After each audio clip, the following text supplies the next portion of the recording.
I don't know if you've met Caitlin. Caitlin, Hi. hello. Nice to meet you. You too.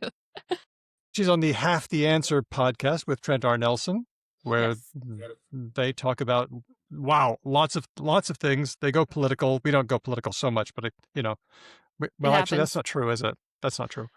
What's the thing? Everything's political, right, Daniel? Everything is political, I was going to say. It's just whether or not we're willing to acknowledge that it is or not.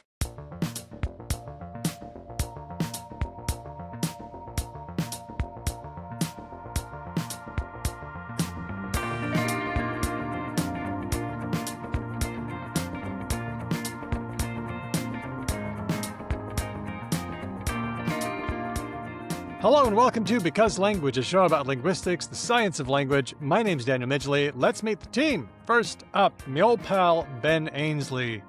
Arr. It felt like you were introducing me as like a former scallywag pirate acquaintance. You mean because of the word mate? I think you said me old pal. Oh, me old pal. Arr.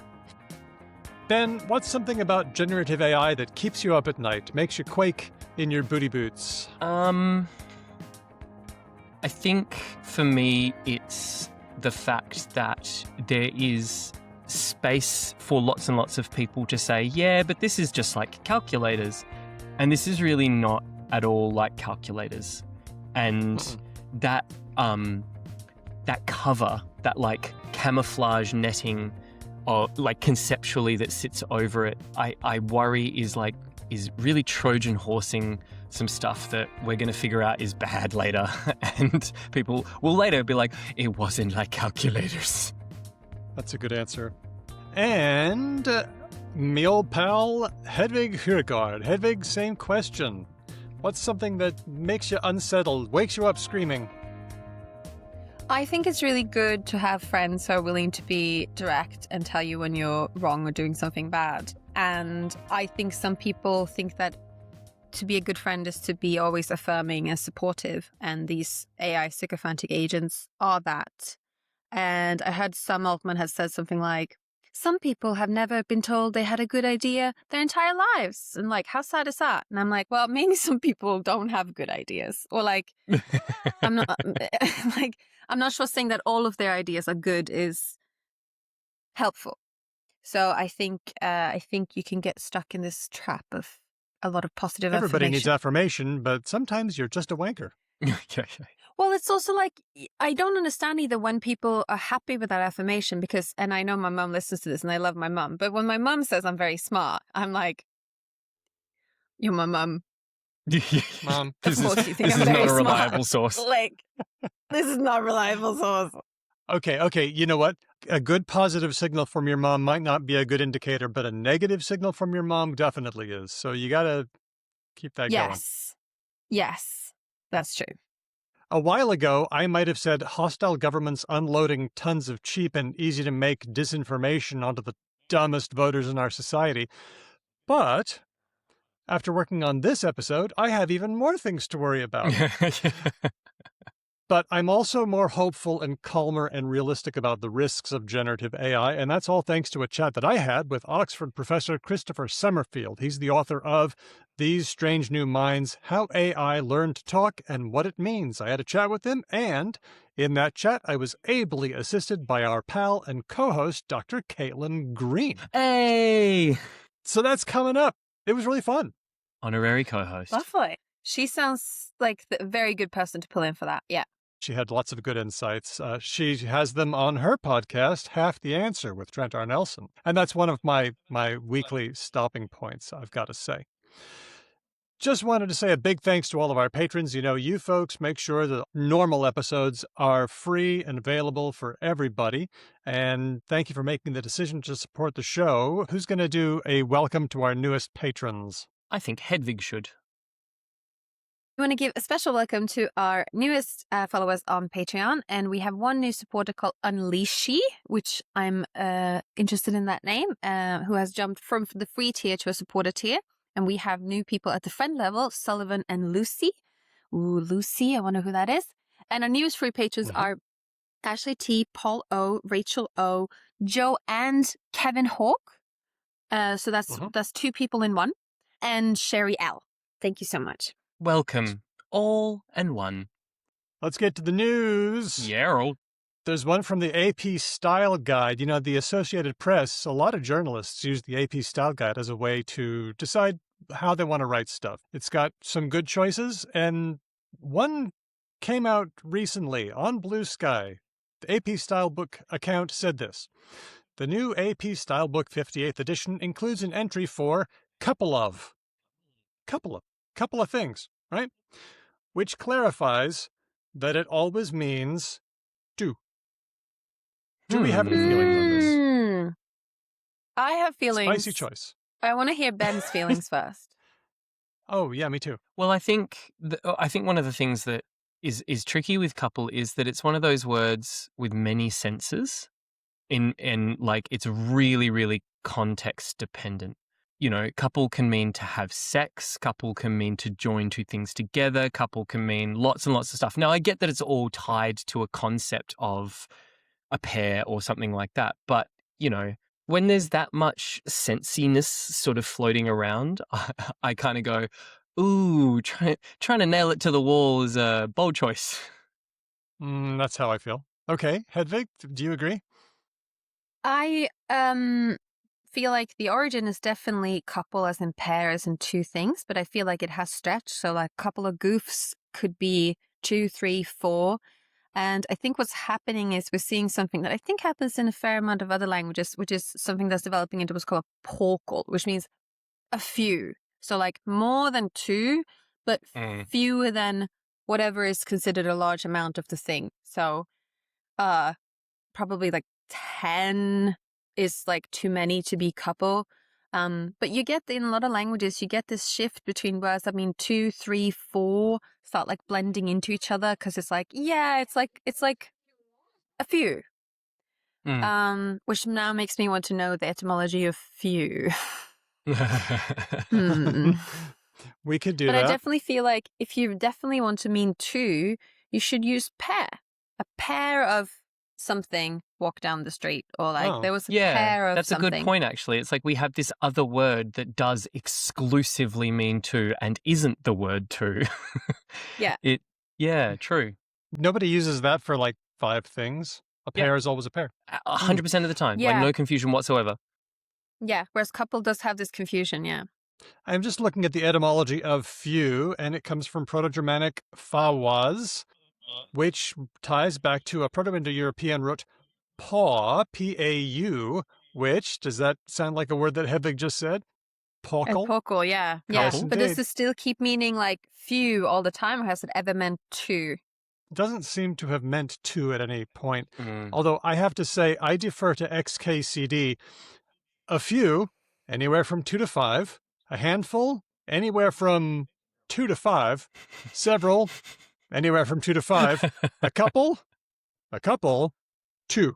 Oh, okay. But sometimes up to 5. Yeah, exactly. Randall Munro, you're just the best. I've been enjoying lately reading about like silly polycule stuff. And I was thinking about like as a couple, as in like I'm married to my husband, we are a couple. And if you were a throuple, I know that exists. But I'm wondering if people in the polycule world sometimes call a throuple a couple. Oh, okay. True. They're like, I guess I would imagine not, right? Because you would know. need distinctive language. And then the next question is quadruple, centuple, like septuple. How many? Where do we go? Hey, you're forgetting the obvious sextuple for a polycule. Sextuple, yeah. But if they did use couple for more than 2, then it would just be following the same process. I still think that couple means 2, but sometimes it's just for very high values of 2. Very simple. Very high values of 2? Yes, mathematically, What? it's indisputable. I think he's saying the Randall Munro thing in a different way. He's like, it's 2, except sometimes it's more than 2. Sometimes it's just a very big 2. Yeah. The OED has imprecise definitions going back to the 1500s. For example, in 1586, we see someone writing, though they 3 do cost me a couple of £100 by year.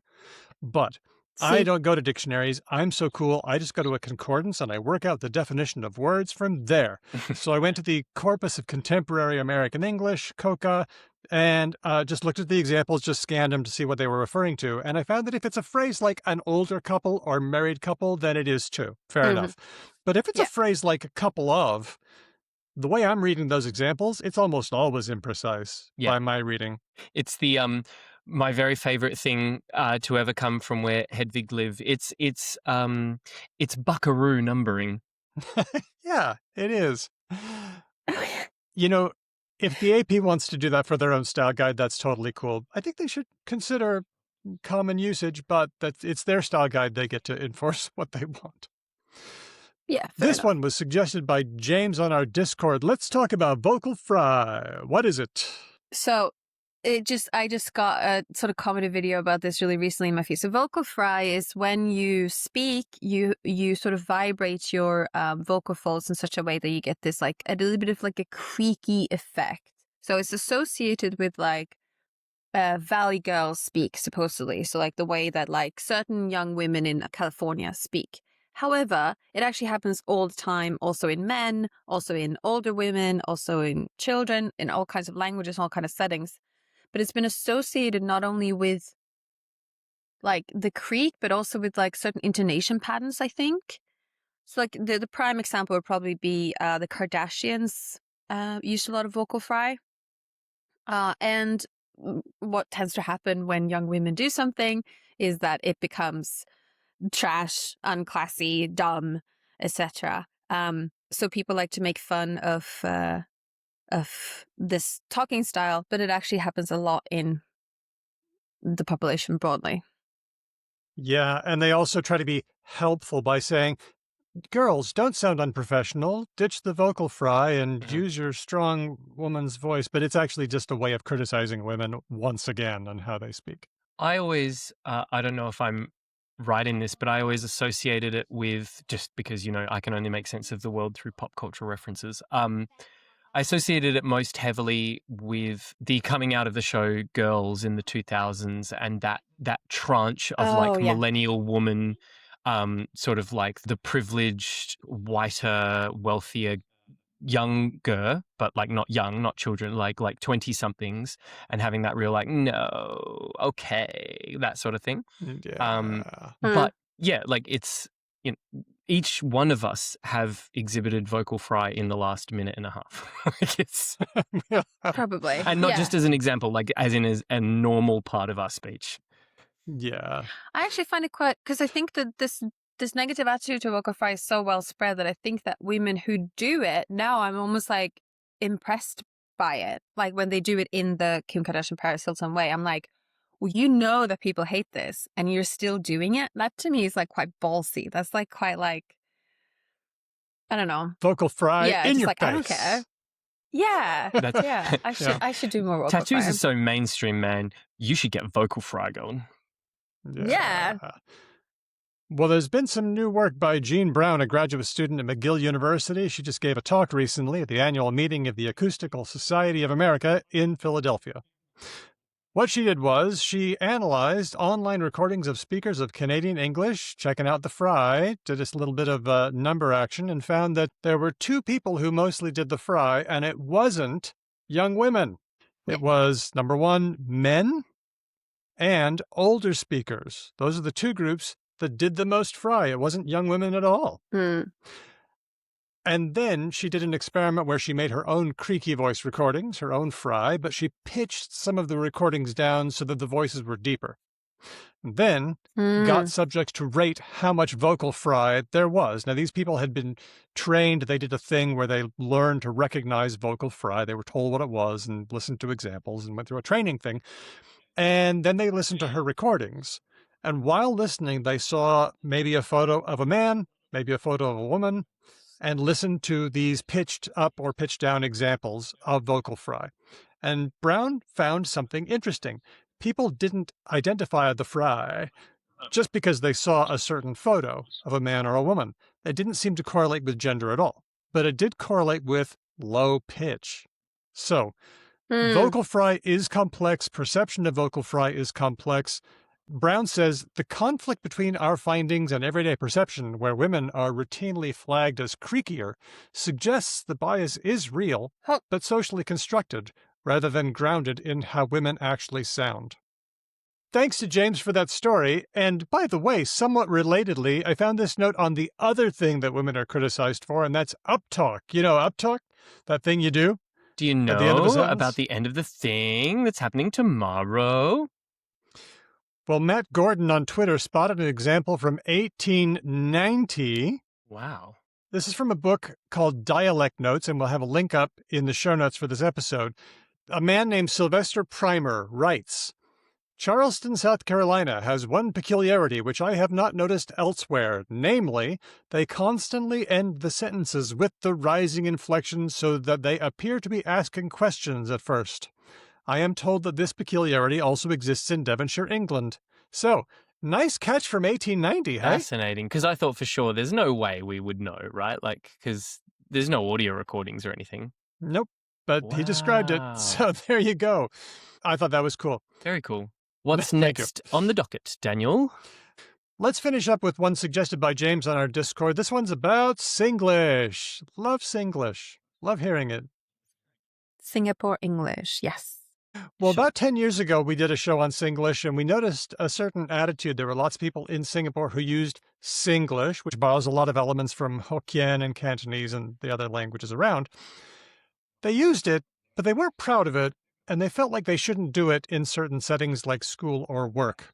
Well, this article says more Singapore residents identifying with English or Singlish as mother tongue affinity fails. This is reported by Channel News Asia.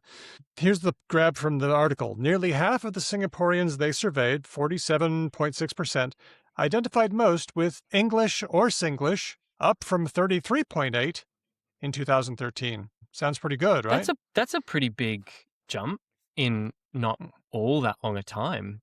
I'm surprised by that bigger shift. Well, when we look at the crosstabs, we get a bit of a different story. Okay. The headline said that they identify with Singlish or English. Right. Which one? What's Mhm. happening is that Singlish is holding steady at 8.3%. If anything, it's down a touch from 8.4% in 2018.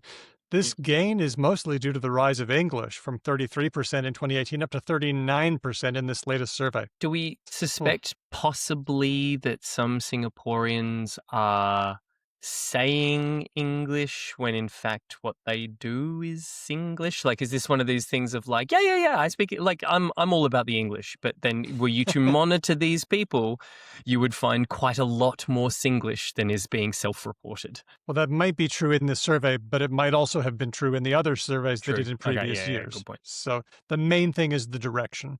It sounds like it's a news story about how this Asian country is using more Singlish or English, like, and less Hokkien and Malaysian and stuff like that, right?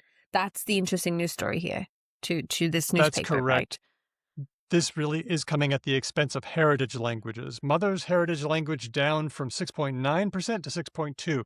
Father's heritage language down from 21.5% of people saying they identified with it, from 21.5% down to 16.1%. So there is some movement, but English is mostly the one that's up, and it's coming at the expense of heritage languages. But Singlish, holding steady, maybe no movement is good movement.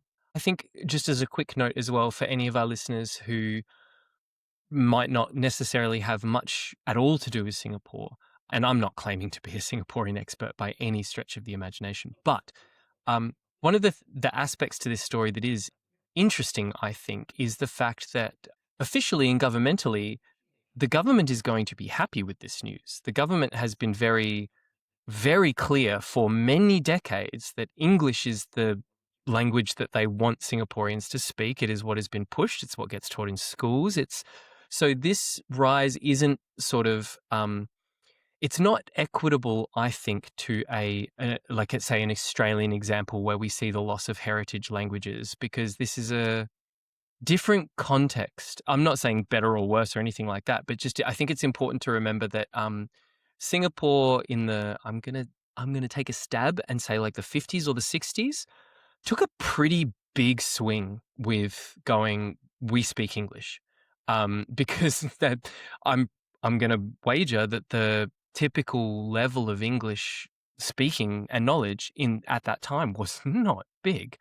So they sort of made a really strategic and aspirational choice going, we believe that English is going to be the language of commerce and the language of education and all this sort of stuff. P.S. like good guess. Like you went off. And a lot of Asian countries did this. Vietnam did the exact same thing, banked hard on English. But we haven't, like, Singapore's English language knowledge and Vietnam's English language knowledge are wildly different, right? They're different. So yeah, I think it's just interesting to note that the Singaporean government, I think, would be kind of going, like, patting themselves on the back and being like, at last, you know, the thing that we've wanted to achieve is like really starting to like bed in, and maybe they're looking to see if like this next generation of speakers will like almost conclude that like settling in of English as the language, and then there could be a whole bunch of heritage languages floating around, but like everyone speaks English. Makes me a bit sad. I like heritage languages. I like seeing them around. That's true. One person can have more than one language in their brain. It's true. That's definitely true. And a lot of people, I think, in this survey answered, like, a lot of people were multilingual, right? And not to be like, I don't want this to get the wrong way, but the largest languages that people reported, right, was Mandarin, Chinese, Malay, and Tamil. And they are fairly large languages. I don't know how to say this in a way that's like... I think what she's trying to say politely, Daniel, is like, no one gives a fuck about them being heritage languages. No, like, I'm not saying that. I just... Maybe... comparison is the death of all joy. But like, if like... I don't know. Indigenous Australian languages exist only in Australia. It's like, if I may, Daniel, I think Hedvig is saying, it's a bit like someone was saying, oh no, someone's like big collection of like vintage Beatles memorabilia is like no longer going to be on display. I think there's enough other Beatles stuff out there. We'll be okay. Oh, man. Okay. I hope so. At the same time, I do... Yeah. I'm just setting myself up for getting lots of angry letters. Yeah. Okay. You can send that hate mail to Hedvig at fuhaters.com.au. You do not give out my email address. Let's go on to Related or Not. Our theme comes from your man, Steve. Ooh. Yes.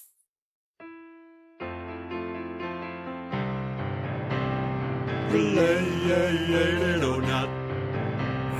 Related or not. Related or not. One more.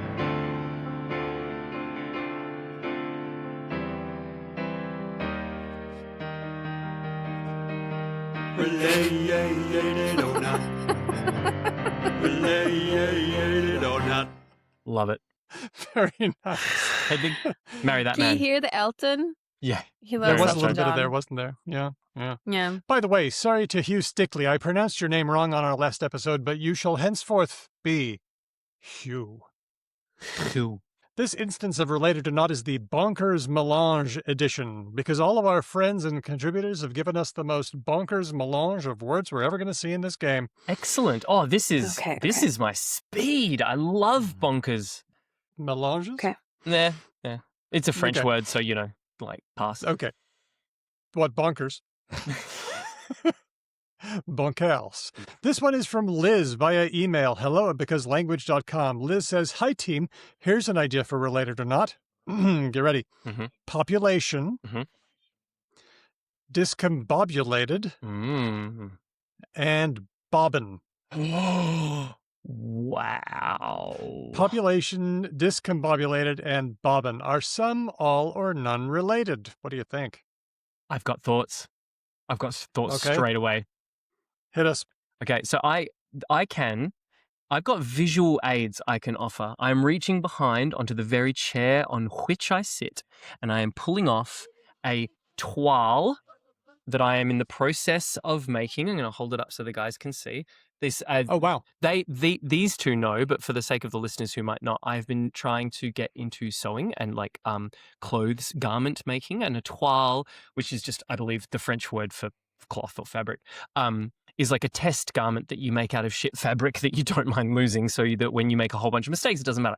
Anyway, because I have been learning how to sew, I have been interacting with bobbins and other various bits and pieces. So for the people who don't know, the bobbin is the part of a sewing machine that loads the thread underneath the garment. So if you weren't aware of this, sewing machines actually sew thread from two different directions simultaneously. One comes from above, which is the big needle that goes chung, chung, chung, chung, chung, chung. But underneath there is a much smaller spindle of thread that weaves a secondary thread, and that is how a sewing machine works. And that secondary spool is called a bobbin, and they're a real fucking pain in the ass when they run out and you don't realize, and then you end up doing a whole bunch of sewing and you realize it was for nothing. There was no sewing going on because the bobbin wasn't there, and the bottom thread didn't go through, and then you take it off the machine and the whole thing splits apart at the seam. Anyway, so because of this, I believe that bobbin and discombobulated are absolutely related. I believe that the rage that I just expressed to you is somehow related to this idea of discombobulation, because when the bobbin fucks up or goes haywire, bad shit happens. And I'm assuming that that word discombobulated comes from the age of industrialization, where it wasn't just like a person on a single machine, but these like huge factory-sized reams. So if a bobbin fucked up, it was like a huge industrial issue. I'm calling that a valid crash out. I don't think it's related to population, though. I think bobbin and discombobulated related. I think population is different. I think we said this to our listeners before, but I can really recommend watching videos of like a pedagogical illustration of how sewing machine works. It's very, very interesting.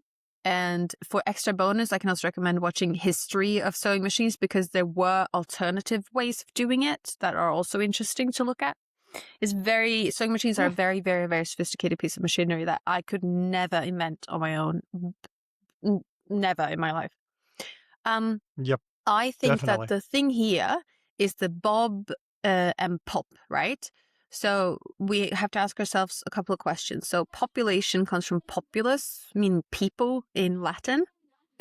So then this discombobulated, now I can't say it, discombobulated have anything to do with a person or people doing anything? And then does bobbin have anything to do with a person? And I kind of feel like I can weave a beautiful fabric where it's like all little goblin guys that are turning you upside down and rolling around and sitting inside of your machine and doing little things. I'm going to say all related. Okay, Oh, wow. Interesting. Okay. Obviously, I identified the bob as a kind of vector of relatedness. So I know that bob means something short. So short hair is bobbed. A tail of an animal that you cut off is a bobbed tail. So I think bobbin might be a small spool, I guess, because it is the smaller of the two. Mm-hmm. But I think that discombobulated is just one of those funny words that people liked inventing in the 1800s, like bamboozle or bloviate. Okay. You know? Yeah. And I don't think that's related. And then population, as Hedvig said, is from Latin populus, people, and I just don't see any connection there. So I'm saying none related. We've got a proper old school split. This is fun. Okay. I looked it up. The answer is they ain't none of them related. Oh, that's so disappointing. Boo. I know, me being right. I don't like Liz. It was Liz, right? It was Liz, yes. We like Liz. We like Liz a lot. Population was, as we said, bobbin, origin unknown, rather unsatisfying. Etym Online, the online etymology dictionary, says perhaps from Latin balbus, see babble, for the stuttering, stammering noise it made, but not sure. Okay. Discombobulate was just one of those funny Made up. little words Okay. people liked making. Essentially a troll word, like we're just trolling and making up shit. Although OED says that bob might be reused from like thingamabob, which is the thing Yep, that was got it. going around. Mm-hmm. But it seems like none of them related. Thanks a lot, Liz, for making me right. Okay, next. One from Corinne, again via email, hello@becauselanguage.com. Corinne says, here are some etymologies I found myself looking up for fun. Goggle, as in to do that with your eyes, to be surprised with your eyes. Okay. Goo-goo, as in to make goo-goo eyes at someone when you're feeling romantic. Or like sexy going eyes. goo-goo or whatever. Yes, or gaga. gaga. We'll ignore that one for now. And then agog, when you're agog and you go, "Gah?" Okay. They seem to describe the same kinds of actions. They have some kind of g thing going on. So we got goggle, goo-goo, and agog. Now, let's remember, we're not talking about imitative words which are not related at all. Their similarity is accidental by virtue of onomatopoeia. Ptui, ptui. We want to know if they're genetically related, not coincidentally same sounding. But if a word got coins from onomatopoeia and then another word copied it, that would be a relation. That's what I was thinking as well. Okay, cool. Okay. I went first last time. I had my crash out, so I'm going to give it to someone else. Is our official ruling that gla words are related or not? Glimmer, glisten, glitter. What's our official ruling? Gleam. We're saying that those are sound symbolism, and they don't. Because glitter makes the gla sound? Their relation is coincidental. What? I think Hedvig and I are both stutteringly angry at this claim. We are saying that a principle to do with light is a imitative sound word. Glisten, glitter, it can be glinting, imitating gleaming. without being... Things can be imitated without being sound imitated. But I don't know what about light makes gla happen.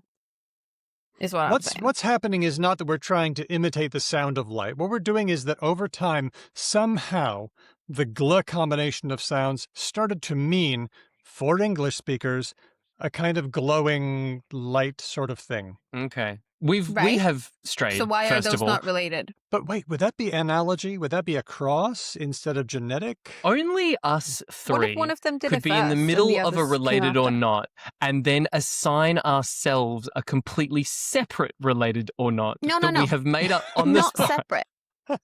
Then I am trying, like a lawyer, to establish if that is the case, then I'm going to make different decisions for goo-goo, agog. Sure. We want to avoid like fruit of the poisonous tree kind of situation. Okay, so if it turns out that these words, Google, goo-goo, and agog, if they just happen to be that way because people thought that g is the sound that you make when you look at something surprised, then that would be not related. Okay. I have an idea, but I went first last time, so I want someone else to, please. I can go. I say none related. Bold Goggles again. are for your eyes, or you roll your eyes about. You go goo-goo with your eyes. Isn't that what a baby says?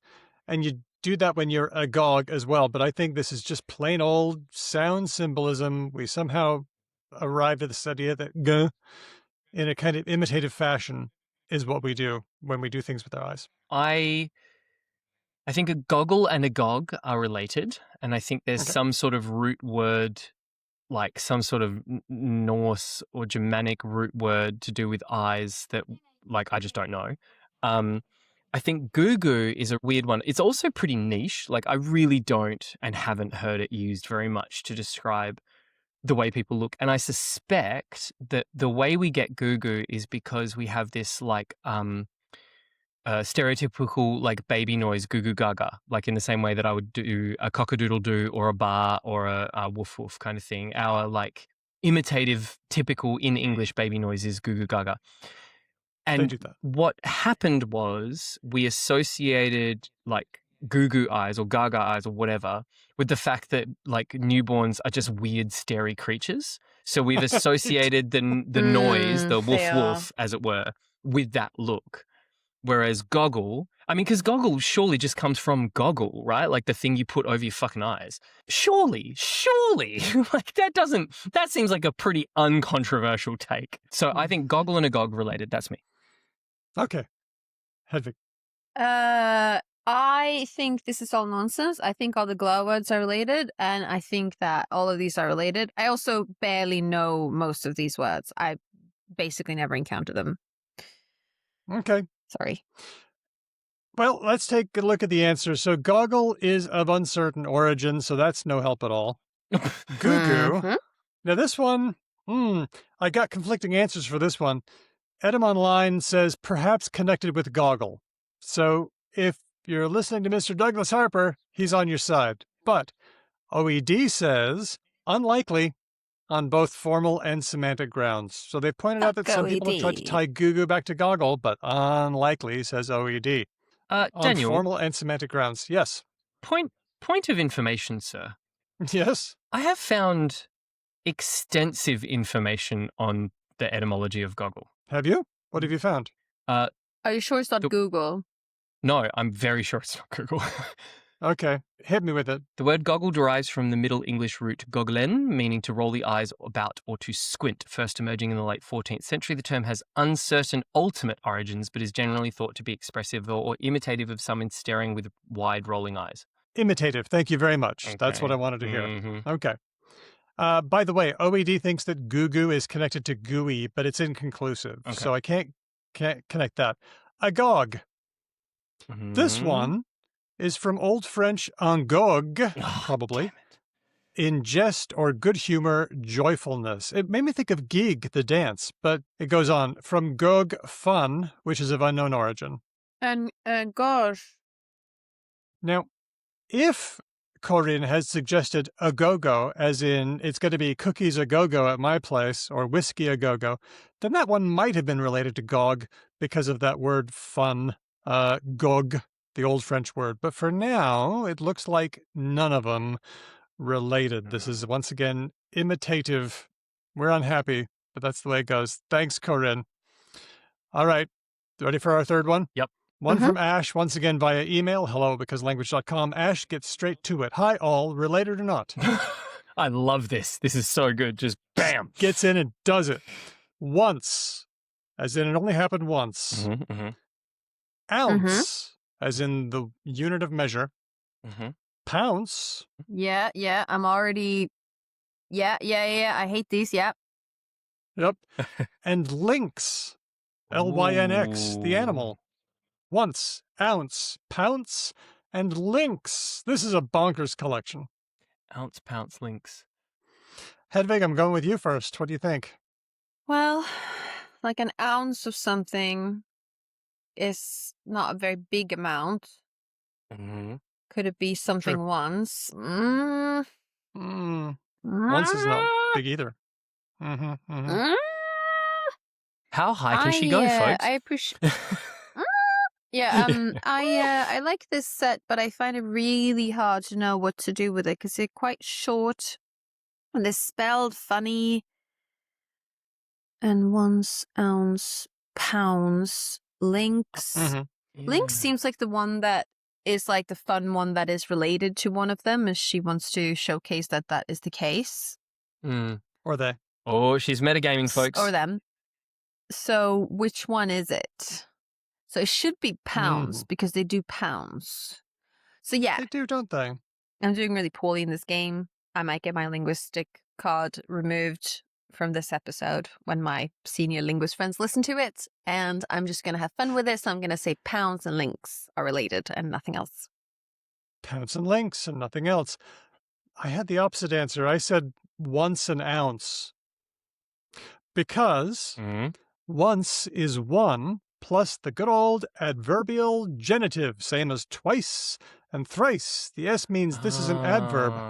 It's the reason we say toward, but also towards tells in what direction you're doing it. And it's the S in unawares. What's that S doing? Well, it tells how you're doing it in an unaware state. Whereas ounce, could that be related to one? I bet it is. So I'm saying once and ounce are the related ones, but not the others. I'm going unrelated. I think ounce and pound. Oh, sorry. Yeah, ounce and once related. Ounce and pounce unrelated. Once and pounce unrelated. Lynx. Lynx. Let's have fun. I reckon lynx and pounce are somehow related because lynx do the pouncing. That's literally all I've got to go on is that a lynx is a deeply pouncy creature. So I reckon there's a relation there. Okay. The answer is it's just once and ounce. I thought, could ounce be one? And it is. It comes from Latin uncia, 1/12th part. Ounce means 1/12th of a thing because it's 1/16th of a pound. Okay. It's 1/12th of a pound in troy, but 1/16th in avoirdupois. But it does come from Latin unus, one. So ounce and once are related. They're both from one. Let's go to lynx. Wikipedia has an interesting etymology for lynx on the snow leopard page. They say, but I don't believe it, the idea was that the animal was originally called an once, and in French, the once would be lance, Oh, lance. and then it went to lynx. But Mm-hmm. this etymology isn't reflected anywhere else. Ski doesn't have it, Barnhart doesn't have it, OED doesn't have it. Other places just have it as Latin lynx, related to Greek lephsein, to see, and then back to Proto-Indo-European look, light or brightness, because they really can see very well in the dark. So that one I'm calling not related. Boo. Pounce is a fun one. The pounce was the name for the animal's claws. They were called pounces. Here's the lynx with his little pounces, because the pounces punch holes in things. Oh. And that is how pounce and punch are related. They are doublets, these words that come from the same word, just borrowed again at different times. So we borrowed punch from Old French ponchonner, to punch, and then we borrowed the word again from modern French, where it became pounce. So just to be clear, Mhm. does that mean puncture is related to pounce? Oh, I bet you're right. I bet it is. Check that. We are Typing. our own worst enemies in this segment. Honestly, we are just like, we're And- shocking. What about I think it punk? is. Ooh.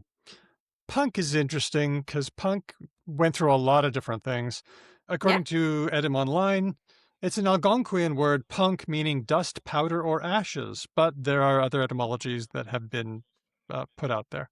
Okay. But it looks like once announced are the winner. That means some of us did actually quite well on this round, on this Bonkers Mélange edition of Related or Not. Thanks, Ash, and everyone. And thanks once again to everyone who gives us suggestions and jingles for Related or Not. Thanks, Steve.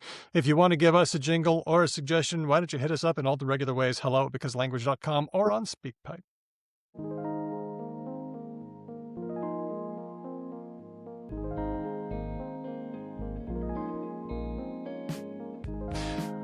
We're talking with Dr. Christopher Summerfield, Professor of Cognitive Neuroscience at the University of Oxford. He's the author of These Strange New Minds, How AI Learned to Talk and What It Means. Chris, thanks so much for coming and chatting with us today. Thank you for having me. It's lovely to be here. My first question, do you like AI? I do. I like AI a lot. So it's a great question because, people, it's interesting that people have such varied takes, but the one thing that I find is that there is almost no correlation between how much people like AI in print and how much they like AI in their everyday lives. Like I meet all of these people whose entire job is like to write articles about how awful AI is and how it's going to like end the world or like, destroy our democracy or take all our jobs. And then like you catch them doing an analysis and they're like, oh, of course, I'm just using Claude to do my analysis. Yeah, no correlation whatsoever. No. Caitlin Green, I'm going to ask you, do you like AI? In my personal life, I actually really don't find myself using it, but I'm not doing the kind of, analysis that I would want Claude for. So I personally think that like the things that I don't like about AI are things that I don't like about just like capitalism or like Or people, right? or people like I think that it's basically a tool. So I'd say I'm like neutral on AI. The reason I asked this question is because I was about to give a lecture and a student in my Linguistics 1001 class said, "Sir, do you like AI?" And it was a level of analysis that I just hadn't really thought of. It's like, I was completely... do you like I the was sky? unprepared for Like, Yeah. Well, I think it's not yet sufficiently ubiquitous that it's a nonsense question, right? It is like we do have a choice still at the moment. Yeah, I do think attitudes, it's very interesting how people's attitudes are sort of so divorced from kind of like their practice. I also think that we just have some very weird takes on AI, right? Like, move in circles where people talk a lot about like kind of for example, the idea that AI might systematically kind of like de-skill us or cause our reasoning to fade, or, kind of like completely destroy our information ecosystem. And like, these are ideas which are taken very seriously. But like, if you just take a step back and say, we've built a technology that literally knows everything and is very good at explaining it. Like, the natural consequence of that technology would not be suddenly everyone doesn't know anything. It would be like literally the opposite. But like, somehow our discourse is like, AI is going to be pretty terrible and like, make us all stupid. I don't think it is going to. So we have teachers, right, saying, okay, I'm getting these submissions from students and I'm seeing them like use AI in a way that doesn't help them build the skills, right? Like they're in a way that like, and I know, and the school policy already kind of covers is cheating. And so in that way, like, I think that's one of the concerns that I personally have, that people generally have, that like it's different from using it to, let's say, run your analysis in the way that you would have used like a software suite before. Right. Where like, listen, I wasn't running all those regressions myself. Okay. I was putting them in the thing. It wasn't AI, but it was doing it. I knew what to ask it to do, but I wasn't doing it myself because I had huge amounts of numbers to deal with. There are kind of like, it's a tool, right? There are ways to use it in a way that augments your ability to reason, and there are ways to use it in a way that circumvents your reason. Yeah, I think that's absolutely right. I mean, my suspicion is that actually what the net consequence will be neither kind of like gain nor loss. It'll be like actually kind of like potentially widening inequality, right? Educational inequality. Like this is what we see with so many other things, right? Particularly today, is like there will be students who will know exactly how to use it, and this is already what we see from qualitative analysis of like interactions with students. The smart kids are using it to like set themselves tests and like deepen their knowledge and like, find additional citations and like know what to read. And then there's a bunch of kids who just like, didn't do their homework on time and just got ChatGPT to do it, right? Yeah. And that feels like that it feels like the tools will widen that divide. Okay. Let's play lightning round. I'm going to give you a statement and you tell me if you agree or disagree. True or false? Large language models are just spicy autocorrect. Well, I mean, yeah. I mean, technically, so this is always obviously a trick question. Like, I mean, of course it is technically true. Spicy autocorrect is a bit silly, but it's technically true, of course, that they're autoregressive models that minimize their perplexity over tokens, right? Like that's definitely true.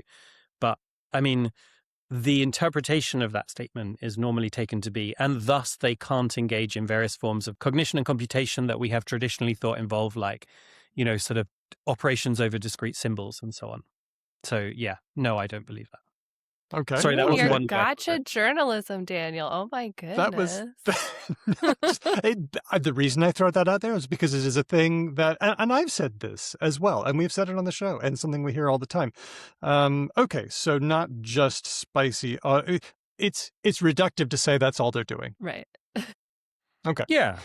I mean, football's also just 11 people kicking around a pigskin, right? But like, That was not meant to be a gotcha question, by the way. I know.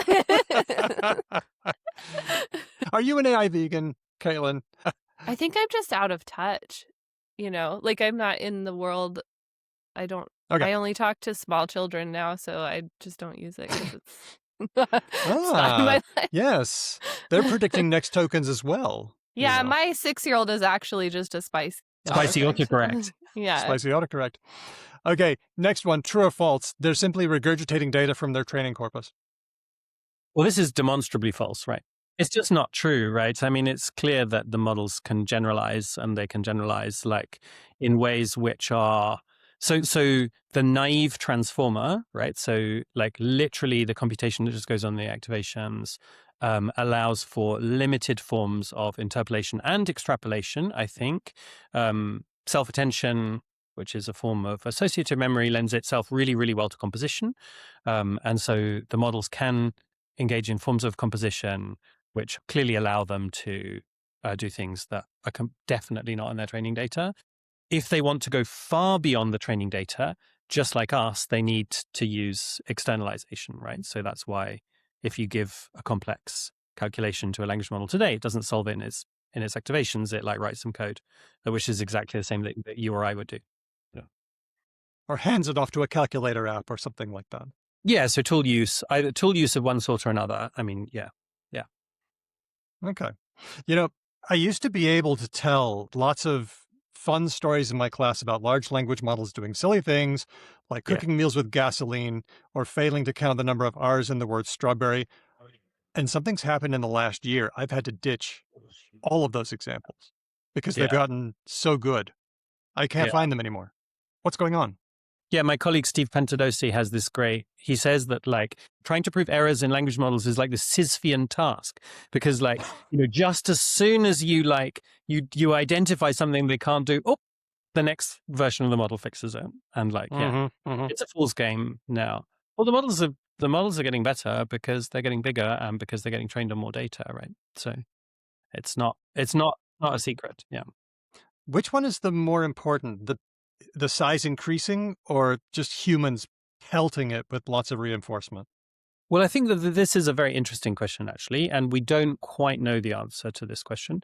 So clearly, advances at the frontier, like the type of really eye-popping advances that you see in kind of like the very latest models, including like Claude Mythos and like GPT 5.5, these are in large part due to something called reinforcement learning with verifiable rewards, which is an approach in which the model is essentially taught how to think using reinforcement. And this works extremely well in domains in which you know the right answer or which you can check the right answer. So the very interesting question, and this is a big question for the future of AI, is like how much of the world is actually like that?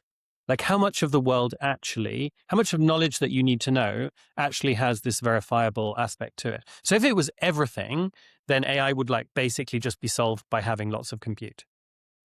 But it's probably not everything. In fact, my guess is that it's probably quite a small fraction of what you need, which is why the models are absolutely amazing at like cyber, for example, but like, still every day, we can't solve like basic admin problems yet. Because those problems involve like much more open-ended things that are much harder to verify, so we can't just train against them with RL. So in order to make models good at tasks that do not have verifiable rewards, you have to learn with supervision from people. So that is like a very, very, very expensive thing to do. And of course, there's a whole ecosystem of like data generating companies right now that their sole job is just to collect absolutely insane amounts of data from human experts, right? The title of the book is These Strange New Minds. Are we talking about minds? Is there a mind behind there? Well, I mean, it's a provocative title. Okay. I like to leave that question to the philosophers, really, because like philosophers like to define mind in terms of like things like phenomenal consciousness and so on.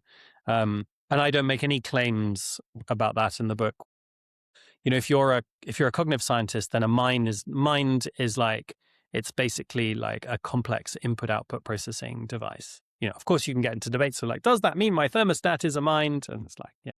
That's right. Yeah. Is that celebrity my friend? Right. It's like, it's like you can't look in there and see the universe. So I appreciate that answer, especially having just read Richard Dawkins' whole foray into becoming best friends with Claude, where I'm like, well, it happens to so many people come up to me and or write to me and say that they've discovered that Claude is conscious, or it's easy to do.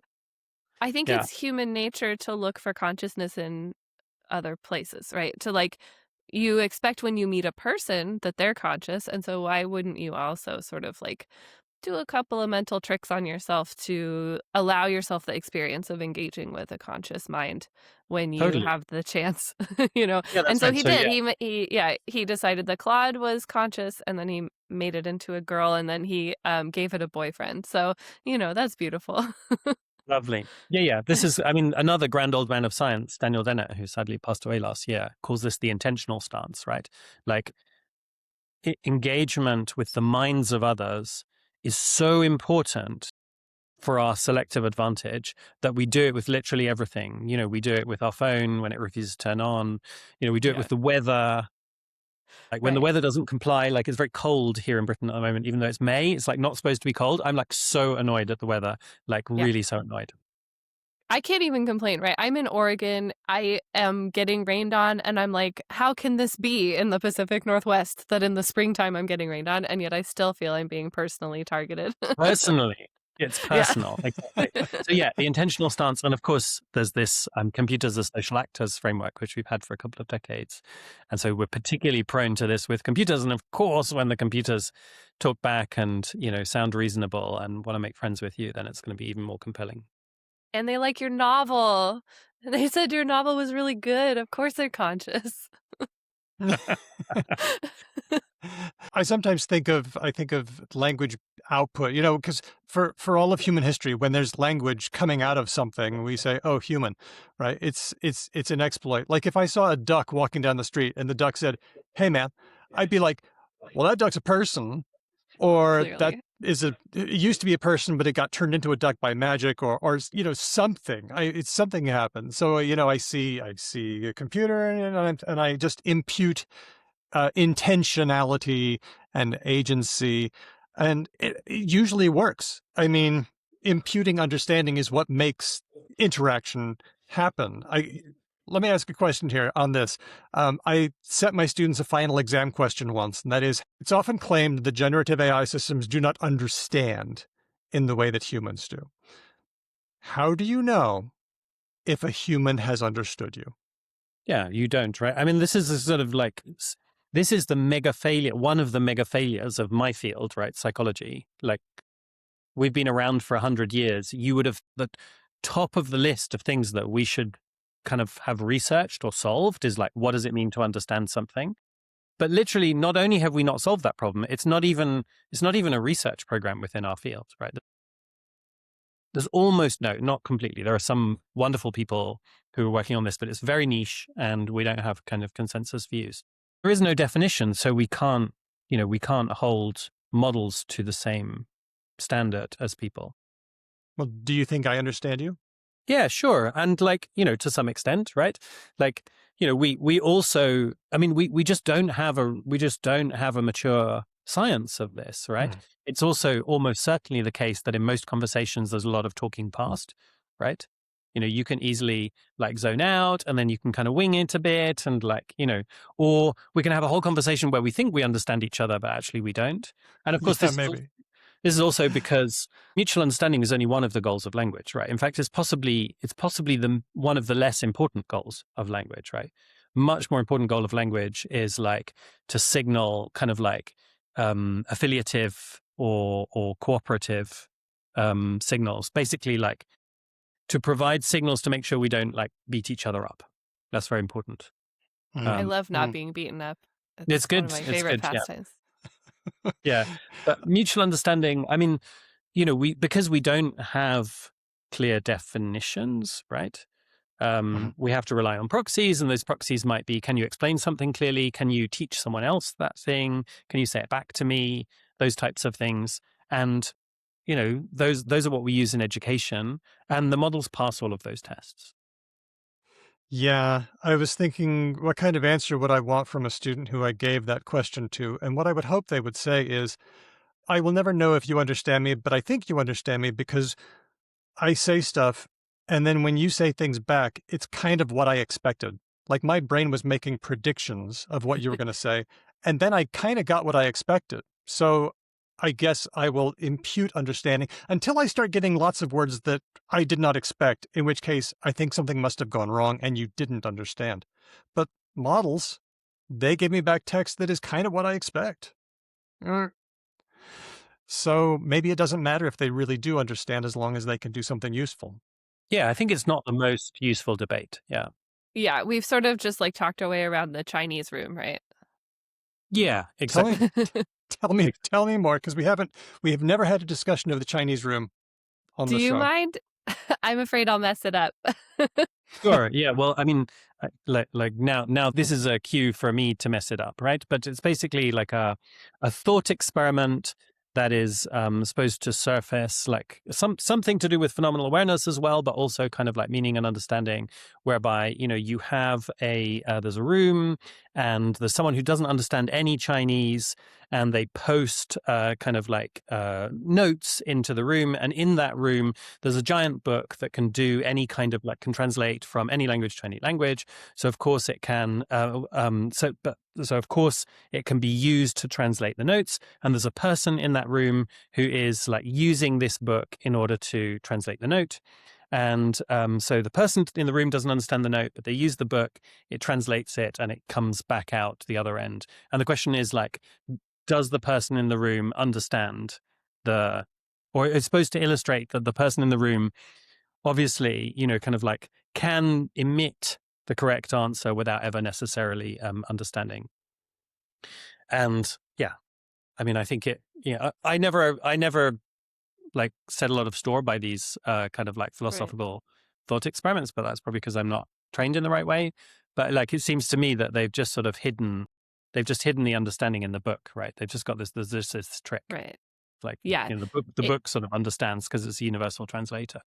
Yeah, the person doesn't understand, but the system understands. The system message got understands. generated, right? Yeah, like that's the thing is it's to make you think about, hey, there are some assumptions that you're making that might not be true, but functionally you're experiencing kind of the same effect. That's right. Lots of observers and lots of linguists feel the need to really avoid any kind of anthropomorphizing language when they're talking about large language models. Like, you wouldn't say, oh, it says this, or it thinks this, or it told me this. In fact, even just saying, what do you, large language model, think about thing? Do you feel the need to avoid this kind of language? Is it useful? Should we be really trying to do that? Or is it not a big deal? Well, I think people people get a bit over precious about this, because obviously like expressions of like kind of beliefs and preferences they're just a part of our kind of like natural way of expressing ourselves, right? It's hard to answer questions, even if they're factual questions, without somehow slipping in the idea that, if you want to express certainty, for example, certainty is a inherently psychological property, right? So it's hard not to use psychological language to express that. I do think that there are cases where, kind of like the model should like not mislead the user. And, kind of let me put that in a stronger way. I think that it should always be possible for the user of an AI system to know that they are talking to an AI system if they so wish. Right. So that should be like, and you can think of lots of use cases. That's because if you don't have that safeguard, then you can use AI systems for fraud. You can create situations where particularly people who may be vulnerable, perhaps children or those who are at risk for mental health issues, using the model might become kind of like misled or deluded by, kind of the model's claims to have sentience or to have emotions and so on. So I think that it should be possible to verify, and there should be safeguards in place. But, at the same time, I'm pretty relaxed about like us just using language in the way that we use it with other people. Sorry, not other people. Yeah. Oh. It's very seductive, isn't it? Well. But some of that is just the way we use language. Like my friend Mark Ellison pointed out that when computers first arrived, people said, don't use the term calculate. Calculate is a thing that humans do. And now we just go ahead and Absolutely. use it anyway. Yeah. Yeah, and there's a difference between like using the second person pronoun you to like query an LLM versus being like, what do you dream about? Like, those are different things. I completely agree. And most models will refuse. Like, if you just ask them directly, if you query them about their like inner subjectivity, they will, for the most part, they will refuse, right? At least most proprietary frontier models. One thing that I think people like to do is they say, well, they're not thinking, they're simply predicting the next token. They're simply doing this thing, which seems maybe a little bit reductive to some people. There may be more going on than that. but maybe if they seem stupid to us, then they'll be less threatening, and we don't like feeling threatened. Yeah. I mean, look, the sociological reasons to why people are so prone to denigrate this technology are like incredibly interesting, and I'm sure they have to do with lots of forces. They have to do with political ideas, like these models are made by big tech. Some people think that big tech is evil, so the models by extension must be evil. There's also kind of like, you know, obviously the models are threatening. The people who are most prone to denigrate them are typically people in the academic social sciences. That's because they're the people that are most easily replaceable with the models. So it's not surprising, not surprising that they're so anti them. Like, just as blue collar workers are also very anti globalization, like it totally makes sense. People are. So, you know, kind of there's lots of reasons why you want to dismiss them. I think, you know, as a neuroscientist, the interesting question is like, to what extent is intelligence per se merely a product of like predicting held out samples from your input distribution? And, you know, this is a kind of like very interesting theoretical question across the cognitive sciences and neurosciences, and of course into philosophy, ML, everything else. I think what LLMs have taught us is that you can get much, much, much, much, much further by just building a generative model of the world than we imagined. Like we really, like I certainly never thought that you would be able to get as far as we have got. But it's also true that, you know, the difference between frontier models today with their kind of like really quite stylized inductive biases and the early, just like, you know, straight out of the box transformer networks, the capability differences between those, they help us understand why it's not enough just to have a generative model, right? You do actually need, and in a way that, like, I think there's also a deeper point here about like the way that we conceptualize intelligence. Like, of course, we like to think of intelligence as this thing that is just, it's sort of like energy or something, right? It's like this magical force that if you have lots of it, then you have, you know, you can do lots of stuff. But intelligence isn't like that. Intelligence is a social construct, right? Intelligence was invented by psychologists in the early 20th century in order to like decide who gets into school and who gets through immigration. All right, that's what it is. And there's a set of abilities which like are valued over some others. They tend to be the sorts of abilities that Western academic psychologists are very good at. Surprise, surprise. And so, like, you know, of course, like that normative element is like really, really important. And normativity, the normative element of what it means to be intelligent, you can only get that from feedback from other people, right? Whether that's a reinforcement or social learning. And so naturally, the advanced models today, they are steered into what they are by social learning of various sorts, right? You mentioned in the book 3 distinct camps of people: the accelerationists, who were really enthusiastic about this tech and they wanted to move forward. There are who I'll call the anti-hypers, and they're just convinced that it's all a con and it's a house of cards. And then there's the existential riskers, or X-risk, who think that this tech really is actually powerful, but that means we need to agree on regulations. And I guess maybe I should say I tend to be an existential risker myself, but I can certainly put feet into different camps. Caitlin, are you feeling any of these views? I mean, yeah, I would say the same, right? I am one of those people who's like, well, the biggest AI kind of products are created by tech companies, which I know to be evil. And I do not think that Mark Zuckerberg should be trusted as far as you could throw him, and Elon Musk doubly so. And like, you know, like I do feel like, as a proper, you know, lefty person, like, yeah, I'm gonna say let's regulate the hell out of these things. Yeah. Like I want to see consumer protections, I want to see labor protections, I want to see environmental protections, before I can feel like totally excited. Yeah. I think that AI safety, since I wrote the book, actually has diversified a lot. I think there's a broad church and there are many opinions. Yeah, it's interesting that actually the type of people who argue for regulation and the type of people who are concerned about existential risks have actually diverged to some extent.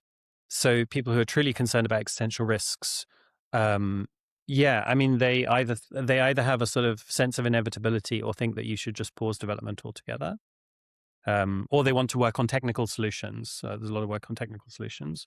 So it is interesting, and it's definitely true that thinking about regulation, really pro the idea that we should regulate to make AI safer for consumers. I also completely agree with the idea that we should think about the externalities of AI, particularly the environmental externalities. Let me push back in two minor ways. So one is like, there is always a story about large corporations kind of like riding roughshod over kind of like the needs of individuals, communities in search of their bottom line.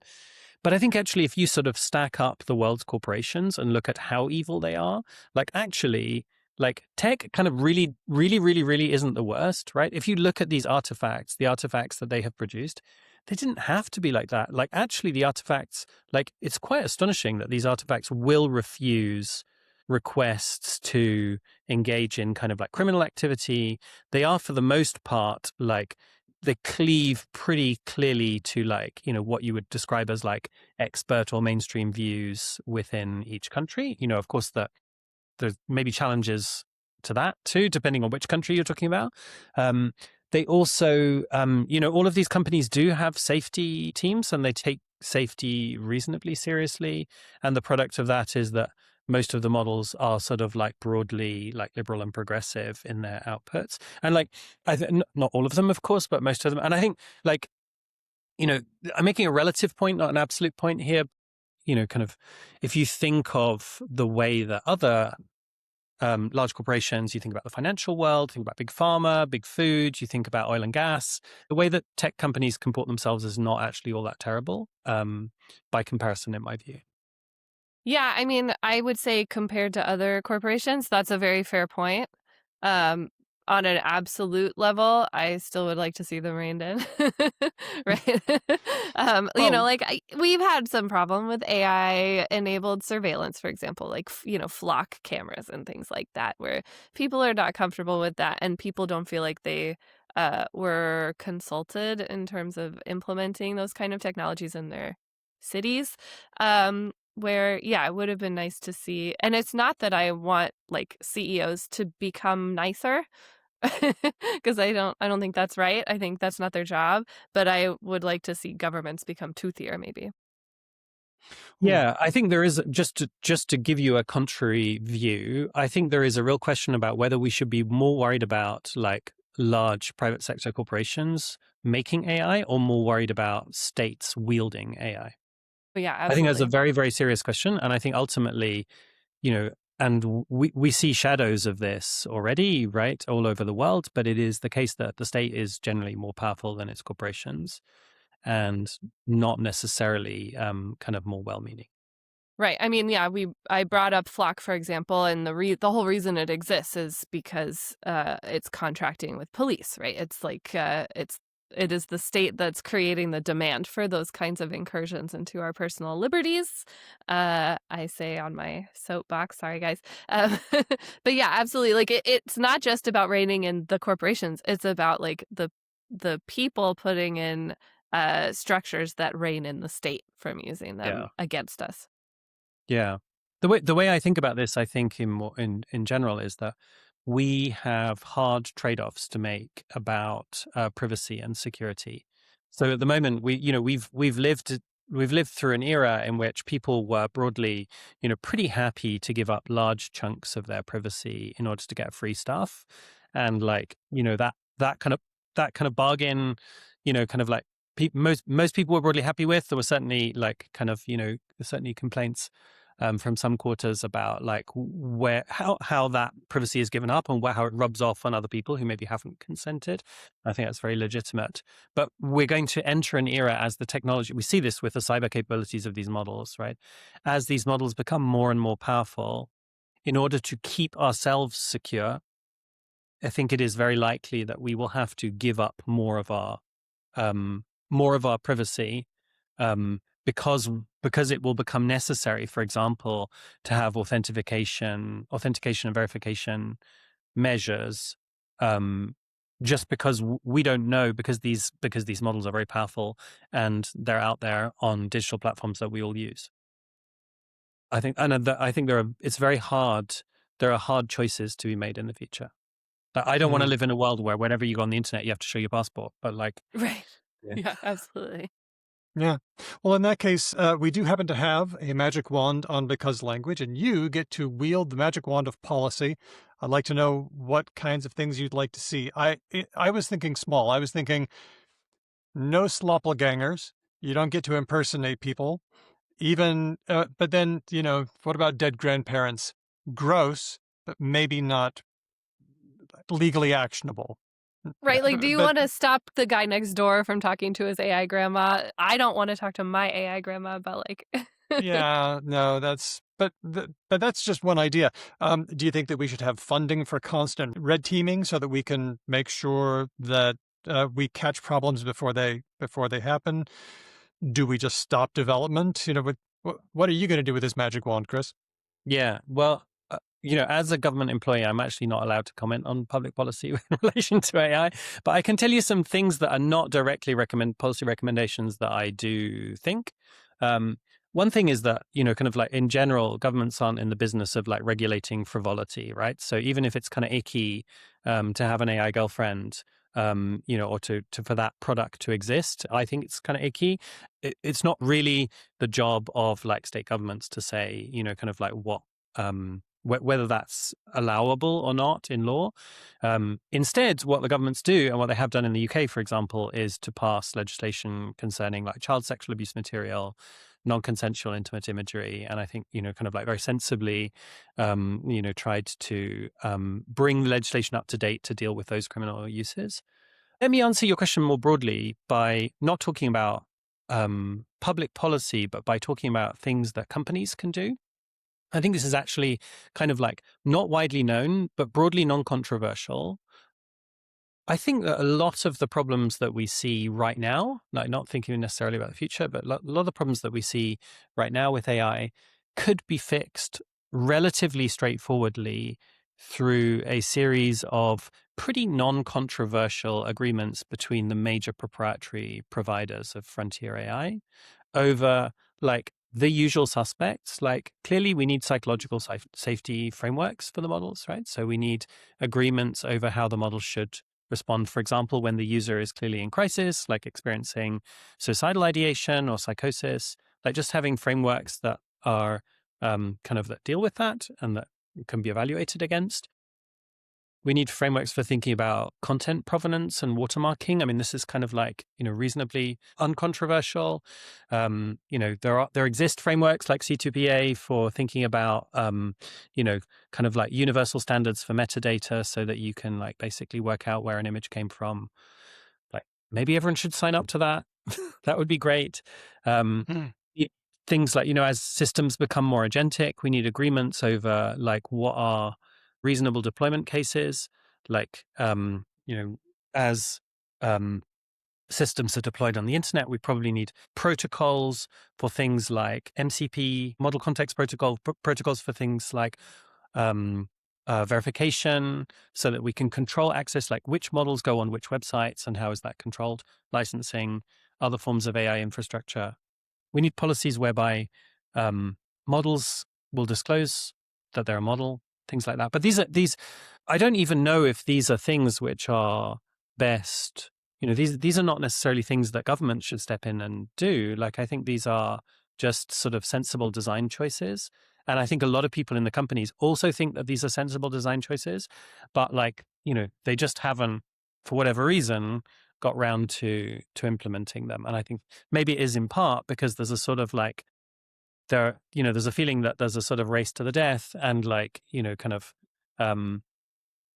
maybe that by imposing these measures, they lose some competitive advantage, Right. perhaps. Well, and it does require a lot of like inter-company cooperation, right? Like they would have to coordinate with each other, which is very tough when they're in litigation against each other.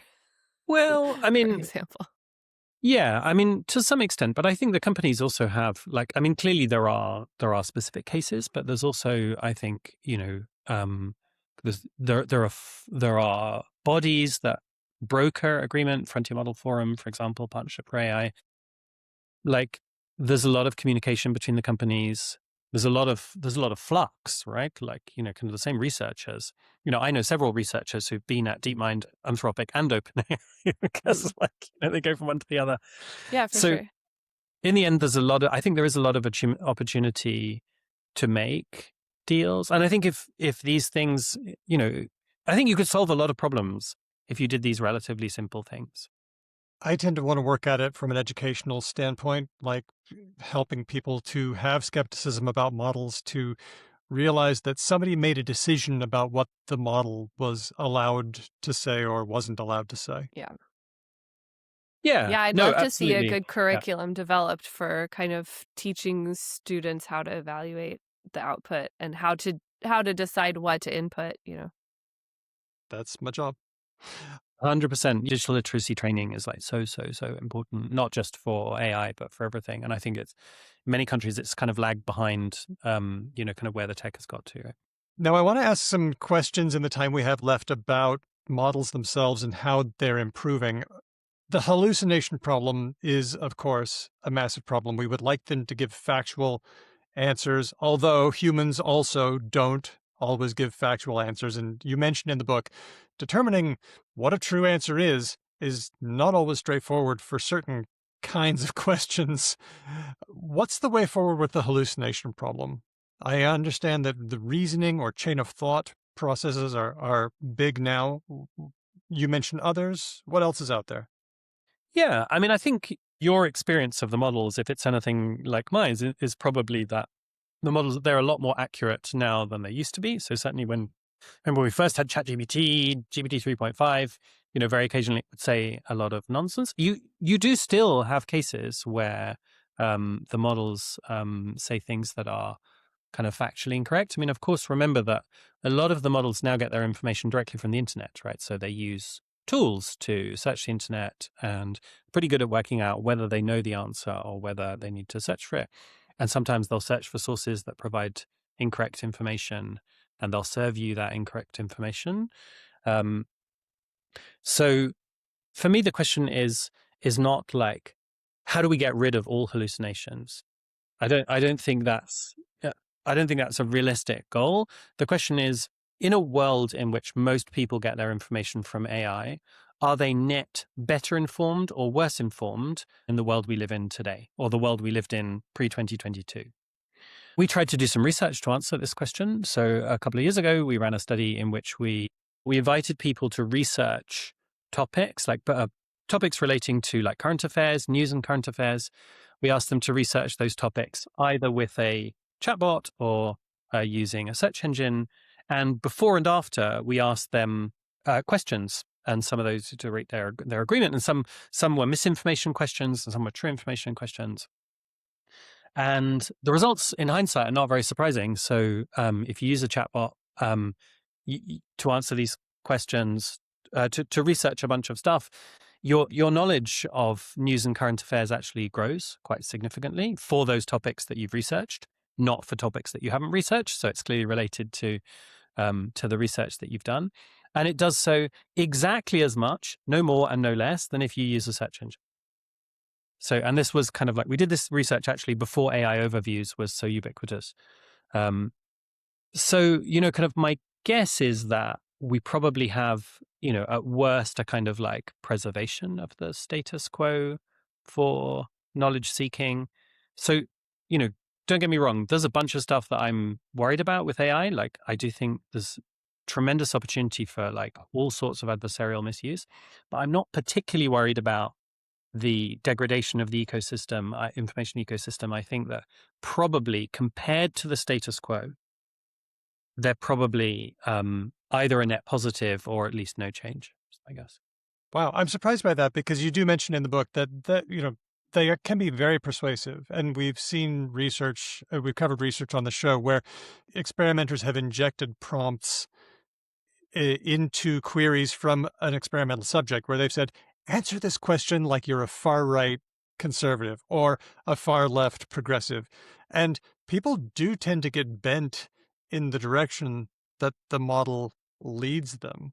on Yeah. topics that they didn't know anything about before. So I guess I am concerned about models being persuasive, but I guess I'm concerned about people being persuasive as well. Maybe these models will ruin the world, but only in ways that humans have already been ruining the world Right. for hundreds Well, of like, years. yeah, I can absolutely see like my grandma typing into her chatbot, like, tell me what happened in Honduras last week and don't give me any of that woke bullshit, sorry about the cursing, but, and like now the LLM knows what she wants from it, right? But she also, 5 years ago would have just been watching Newsmax or whatever. So it's not like it's better or worse. Yeah. I would distinguish, I mean, what I said about the information ecosystem, I was imagining the use case in which, you have the proprietary model, you have the latest version, and you go and search for information, and maybe you're searching for information that you would otherwise have sought on social media or via a search engine, right? So that use case, I'm like broadly relaxed about.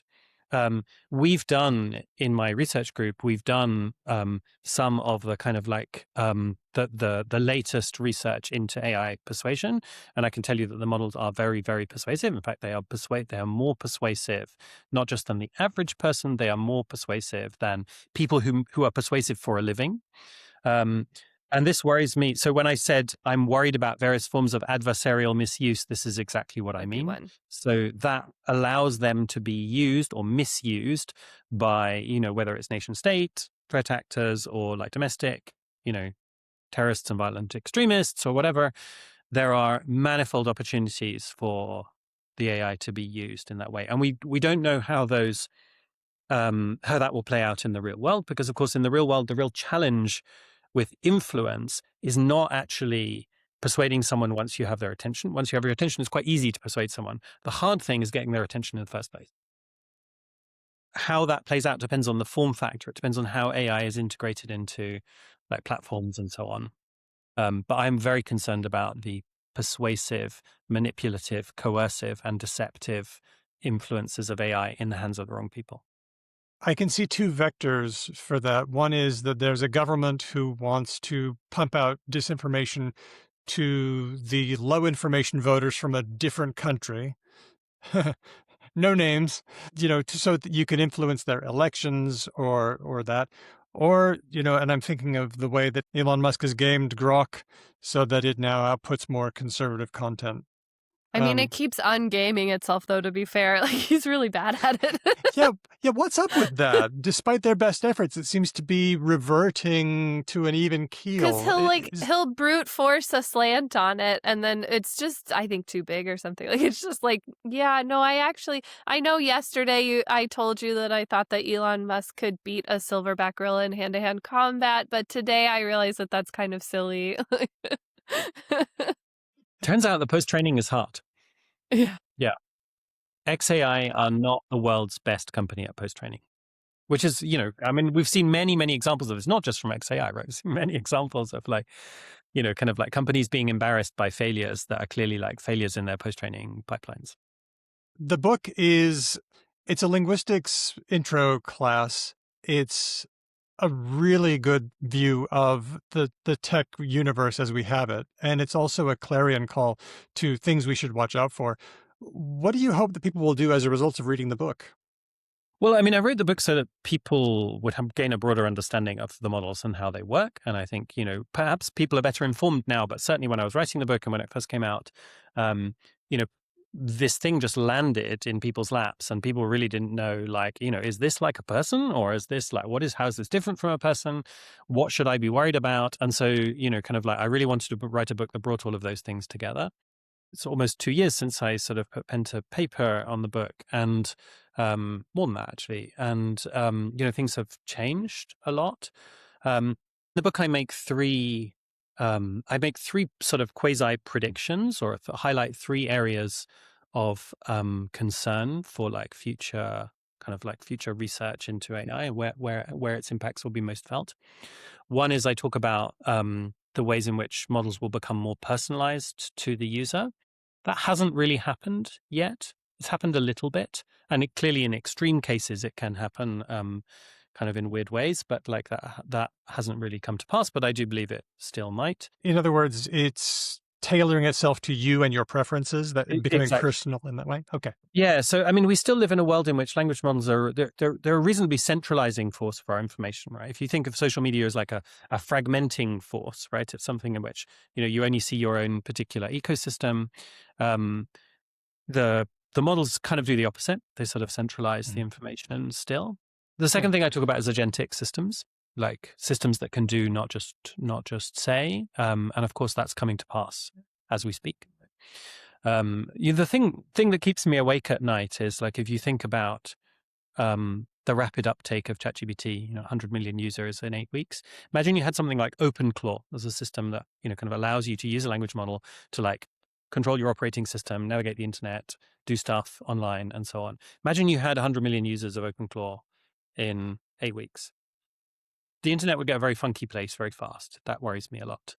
And then finally, and relatedly, I talk in the final chapter about multi-agent systems. And this is like the thing that I'm most concerned about. I actually think that kind of like the superlative intelligence of a single system is a little bit of a red herring. The thing that I'm much more worried about is that we all have powerful systems, maybe no more powerful than the ones today, but they are connected together. And I have very specific reasons for being worried about that. But broadly, it's because, if you take humans or biological systems as a model, we're not actually that effective on our own, right? I would be kind of lost if the other 8 billion people on the planet vanished, right? But collectively, we can do a lot. And I think exactly the same is true with the models. It's about like how they share information and the potential for them to evolve kind of like, ways of interacting that exclude humans. I think we should be deeply concerned about. That's my number one take home. The book is These Strange New Minds, How AI Learned to Talk and What It Means. It's available from Viking, an imprint of Penguin Random House. We've been talking to the author, Dr. Christopher Summerfield. Chris, thanks so much for coming and hanging out and having a chat with us. Oh, it's so much fun. Thank you. Thanks for great questions. Really nice to meet you both.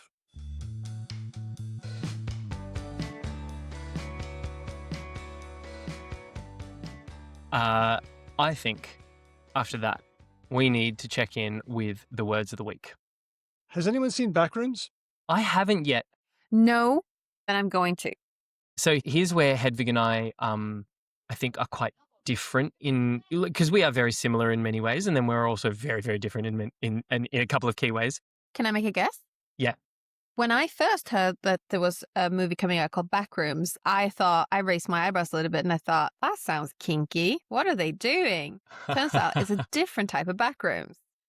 No, so I do not or did not want to see this on kind of grouchy old guy grounds. Like, I associated this very much with like shitty teenage brain rot shit, essentially, right? Like, this is when I first heard that they were making a Backrooms movie, I was familiar with the progenitor source material of the YouTube videos made by a really young guy, actually a very talented guy. I still give him credit. Like, the videos that he made were very good.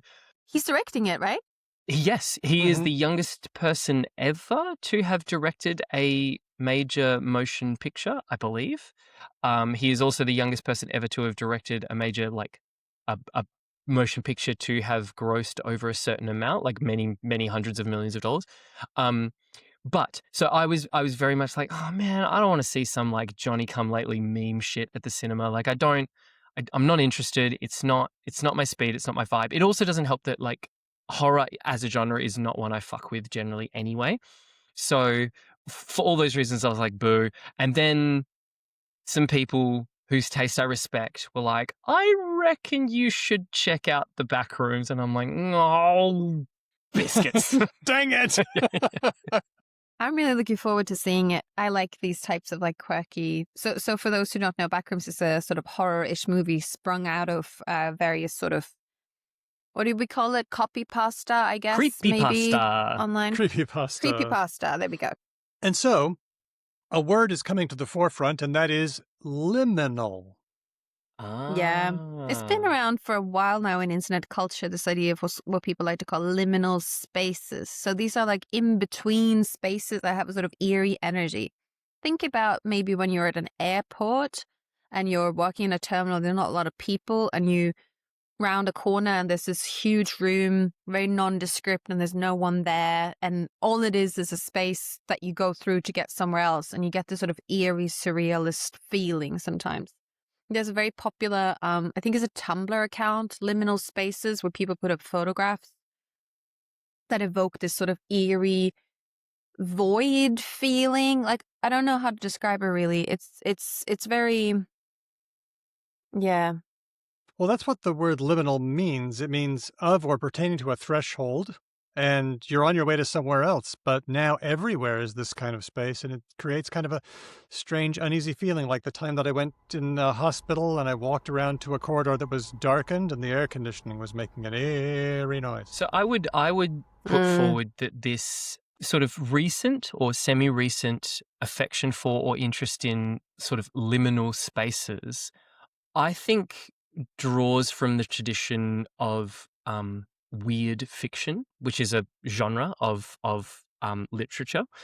So it's not just like literature that happens to be unusual. Weird fiction describes a very particular kind of usually speculative or science fiction or fantasy, which deals with matters and contexts and subtexts that are very liminal, right? So like stuff is very rarely explicit in weird fiction texts, and there's often a lack of explanation over like the mechanics of strange things that are happening and that sort of stuff. So if anyone's watched the movie Annihilation, which is based on a book called Annihilation is probably one of the most well-known examples that I could point to for like weird fiction. And if you've watched that movie or read that book, you'll get a very clear picture of what I'm talking about. Like stuff is really weird, but in ways that you don't necessarily just have explained to you. And liminal spaces, I think, are evocative of that.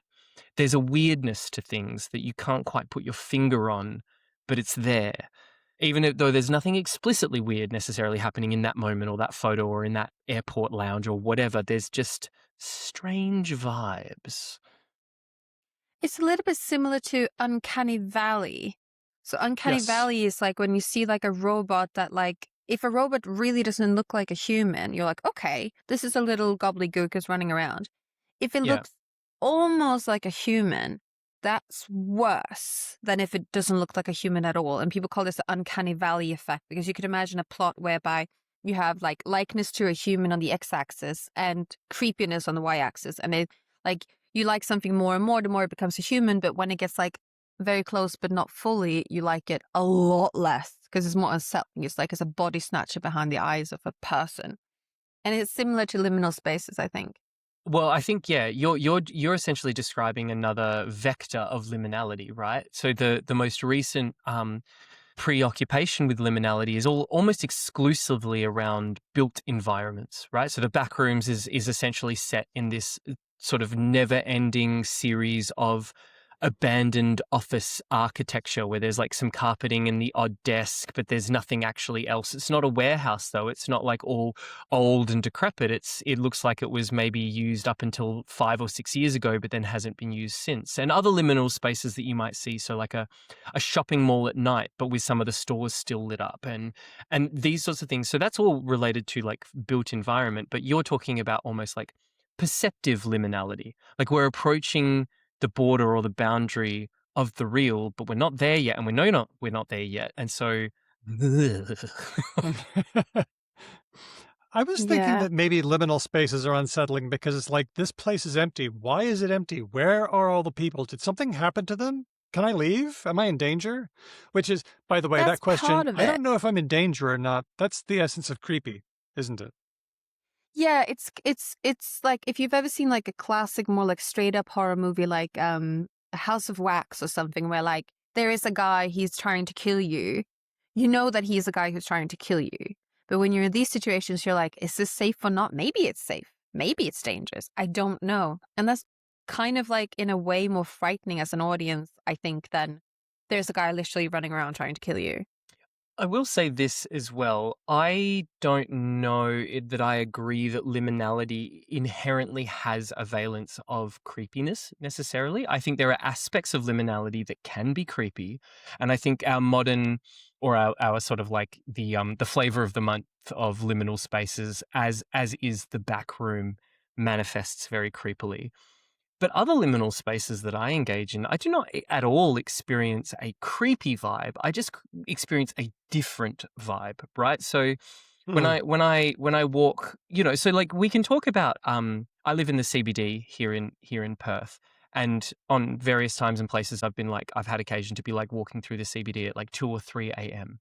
And it's a very liminal space, right? It's different, it's unusual, but it's not creepy, it's not scary. I actually find some aspects of liminality deeply like endearing and charming in a strange way. So I don't think liminality, for me anyway, personally, is not inherently creepy, but you can absolutely do creepy shit with liminality, no question. I feel that too. Like there was a video game, I think it was called Dead Mall or something like that, and I just kind of liked the settings. I thought they were kind of neat. I don't know. It is entirely possible, however. Daniel and I are just fucked up human beings. We're broken in the same way, and that's what I love about you. Let's go on to the next one, Sure. suggested by Elias on our Discord, Pink Slime Journalism. Elias has pointed us to an article on the ABC. What is pink slime journalism, and has it infiltrated Australian media? What's pink slime, first of all? Has anyone heard this term? I hadn't. I have, I think.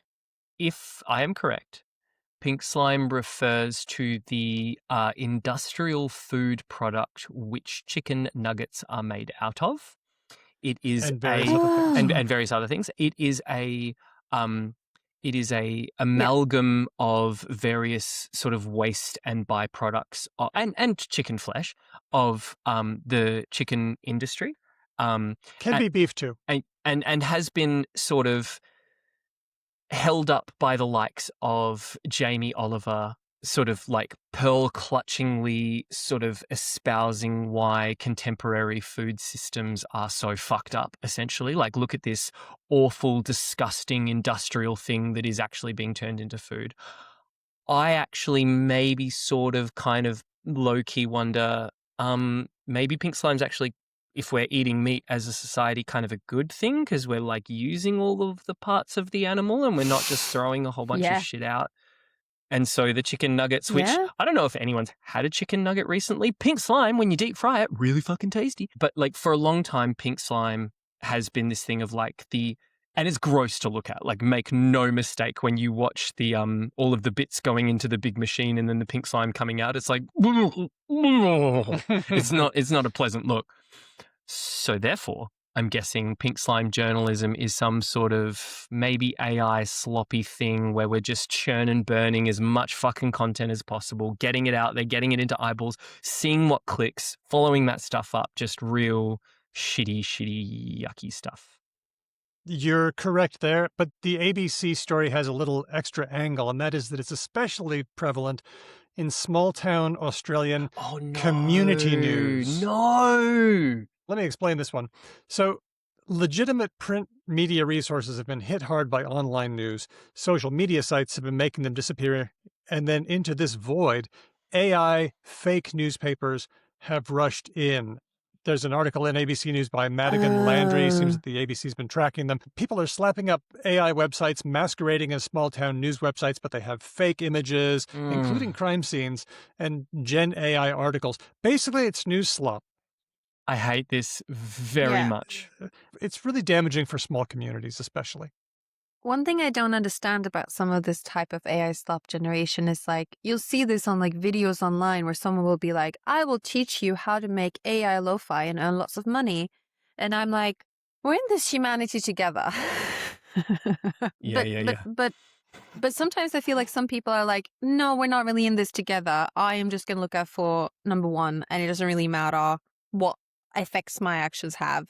And I will just do this because it makes me personally money. And there's a part of me that understands that, because I'm very privileged in having like a job and a lot of resources. And like, maybe if I wasn't in that position, I wouldn't feel that way. But sometimes when I see the thing that people, when they try and sell courses on like, you can also make probably like a local newspaper in 5 minutes. How great is that? I'm like, how do you hear that?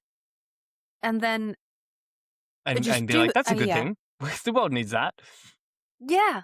The other thing, I don't want to romanticize local newspapers too much, but there is At their best, local news outlets, and when we say local, I'm talking like regional, sort of like places that are very much unserved by major news publications.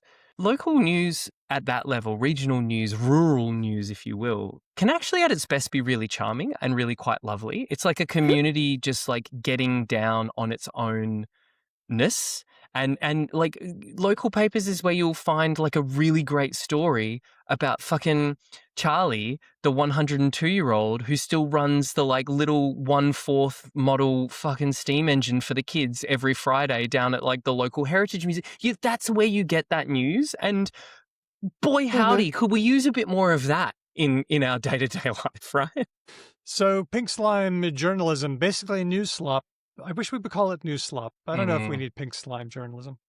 This one was suggested by Diego. The term is waste colonialism. I think we can all kind of guess what this one's going to be about. There's a lot of garbage and a lot of stuff that's intended for recycling that we ship overseas to countries in the global south, and then it just gets burned, causes pollution, sometimes catches fire all by itself, and it's not good. Western nations, wealthy nations, are exporting a tremendous amount of their waste to the developing world. And a huge part of the reason for that is because you, me, Hedvig, everyone else, thinks that a lot more things are recyclable than actually are in our current global recycling reality. There are also things that are recyclable, but that take so much effort to recycle that they aren't recycled. Yeah. Right. So here in Australia, the recycling is almost universally codified around what we call the yellow bin. All of our bins where we put recycling have a yellow top, like a big flappy top. There are only 5 things that can go into the yellow bin. That's it. There are 5 items, broadly speaking, of waste that can go into a yellow bin and actually meaningfully get recycled. Everything else either gets diverted to landfill, sent to Fiji to be burned, or like some other place like that, or gets downcycled, which is only ever so barely one step above landfill, because it means it gets one more very shitty use and then it almost certainly ends up in landfill. Yeah, the reality is that our recycling systems need a lot of work and a lot of sort of development and refinement.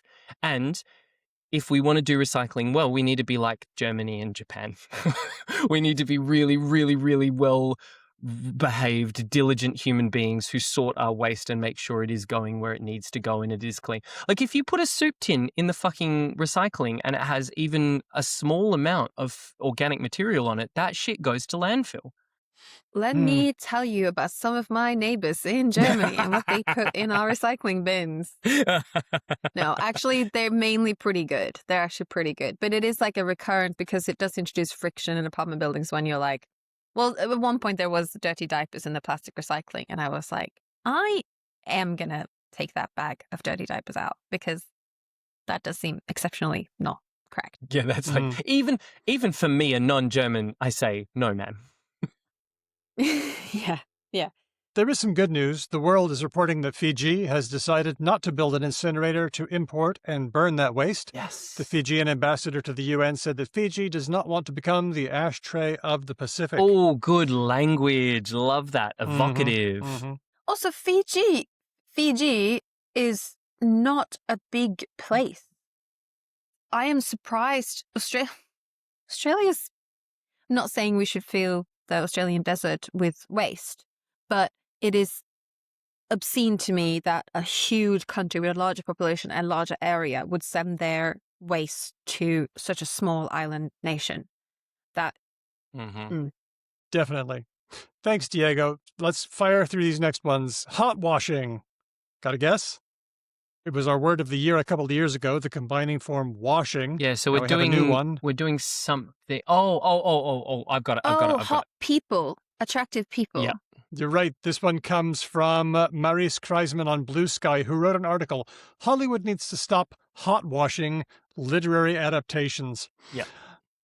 And it's about Wuthering Heights. I didn't see the movie.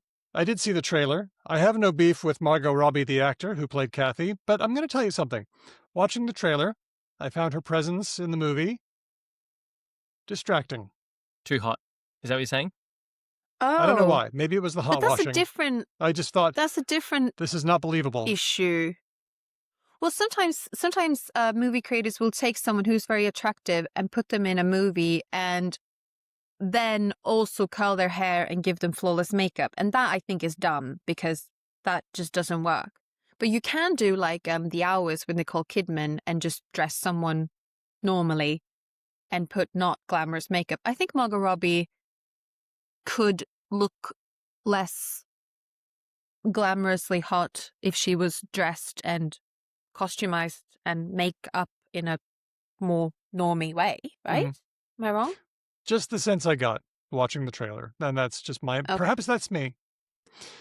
Going on. This was suggested by Allison via email. Eppy. Allison says, hi, because language, long-time listener, first-time emailer, I came across a new, to me, term in a recommended Instagram reel, eppy, referring to something sketchy and suspiciously Epstein-like or Epstein-adjacent. Oh, okay. Someone says in the documentary, in Unexpected, smells a bit eppy to me. One to watch out for? Gross, but maybe needed. There you go. Okay. Thanks, Allison. 3 from Liz. Here we go. Shoulder surfing, hovering behind someone to watch them entering their PIN number or password. I kind of like that image. Oh, I thought it was going to be like when you're on the flight and you watch what people do. Oh, that's fun. I like that a lot more, actually. I do like that one. Like I'm gonna watch their movie. That looks better than my movie. Newsjacking, making use of a tenuous link to a trending news story to get eyeballs on your own content, sort of piggybacking on the news. Yep. That's pretty normal. Yeah. Hedvig, I think I've heard you use this one. Bio break. Oh, I don't remember using it. Bio break. Yeah, taking a quick break to run to the loo, get a snack, do some human body stuff. Okay. I like that. I have like never that. used it, but I like it. Yeah. Bio break. I mean, can't we just use break? Maybe. Liz's definition, a quick break between or during meetings to go to the loo, get a drink or grab a snack, or all three if you're fast. Without TMI, I can recommend trying to drink while peeing. It's quite fun. Doing what? It's fun. You feel like a tube. No. That's recycling. I don't want that at all. You should See try if we can it. get a constant cycle. Okay. All right. I will. Okay. Tell us how it goes. And then finally, Wario.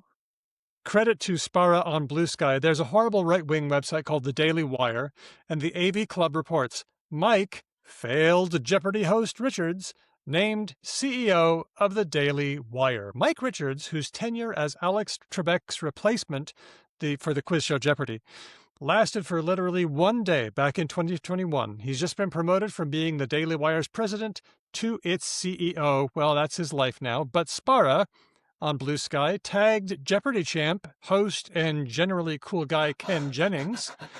Says, Ken Jennings, you have a Wario. That's very good. We should probably explain to non-gamer people who Wario is. Would you please?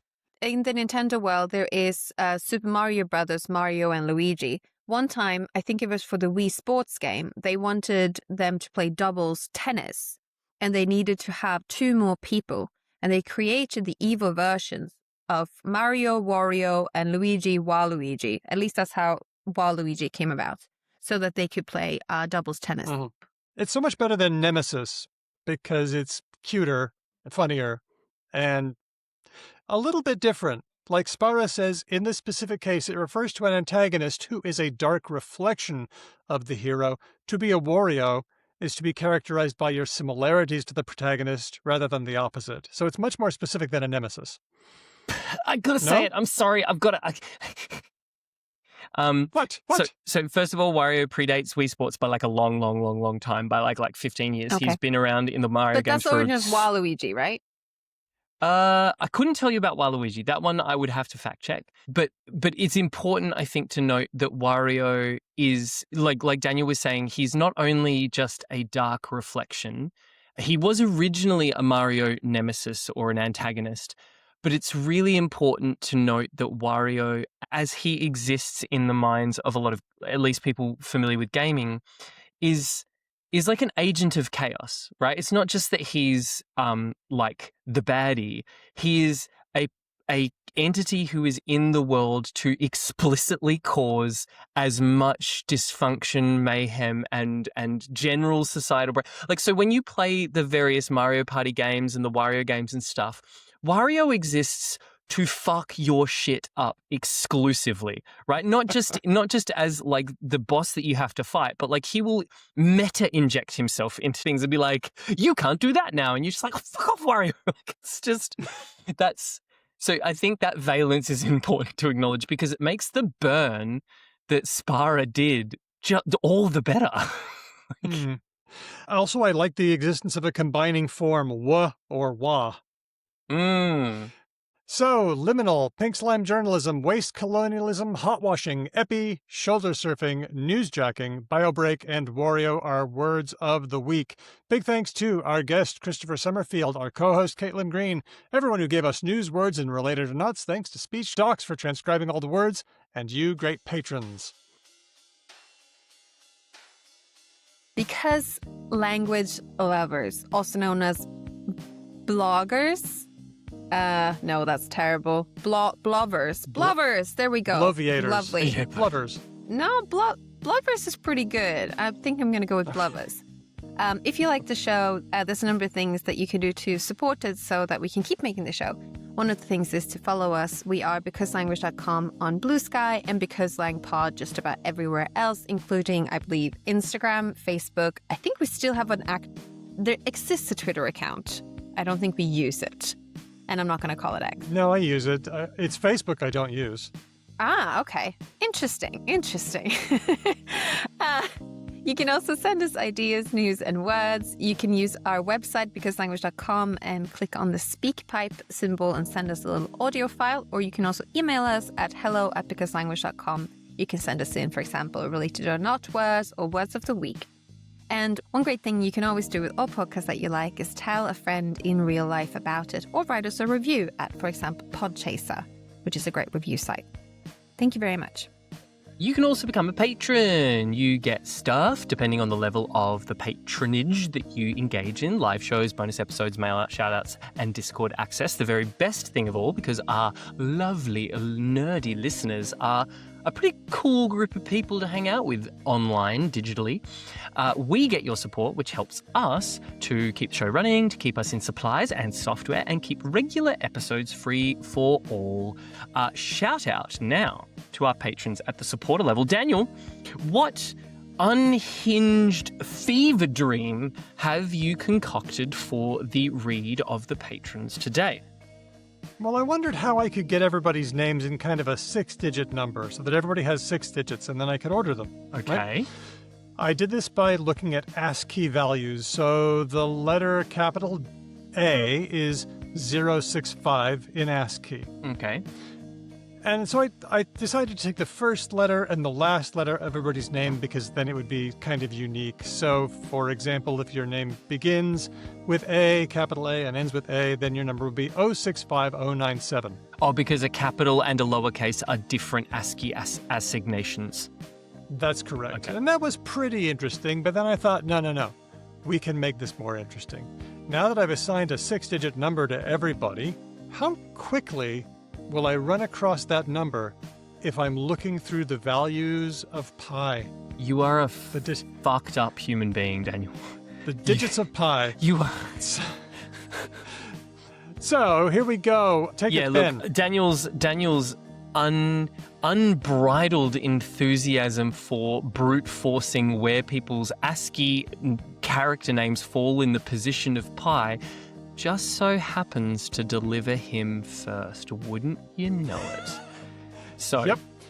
In order of when people fall in pi, and I'll just sort of intermittently call out how far along in pi these people fall. So we start off with Daniel, and he is 12,164 characters along in the pi sequence. I'm assuming that's what that number means, right, Daniel? That's how far along pi you need to go before you... Okay, exactly.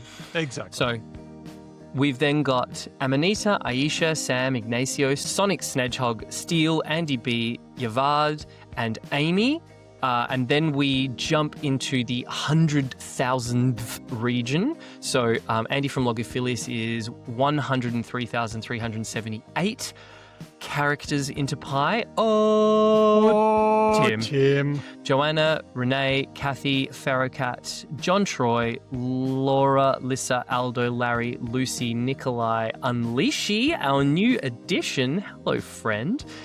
Keith, Rash, Nigel, Wolfdog, Meredith, Becky, Lance, Stan, Kenny, Archer, Tony, Grammarian, Linguistic Chaos, Fiona, I Would Be Here, Mignon, Kevin, Elias, Helen.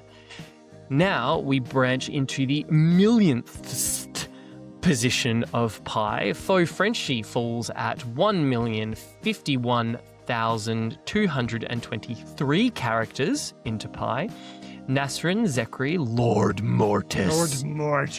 Luis, Chris L, Colleen, Molly D, Martha, Sydney, Roger. Oh, and Roger, by the way, just gets us into the 2 millionth position. Amir, Christopher, Rosemary, John K, Whitney, Manu. James comes in at the 3 millionth position.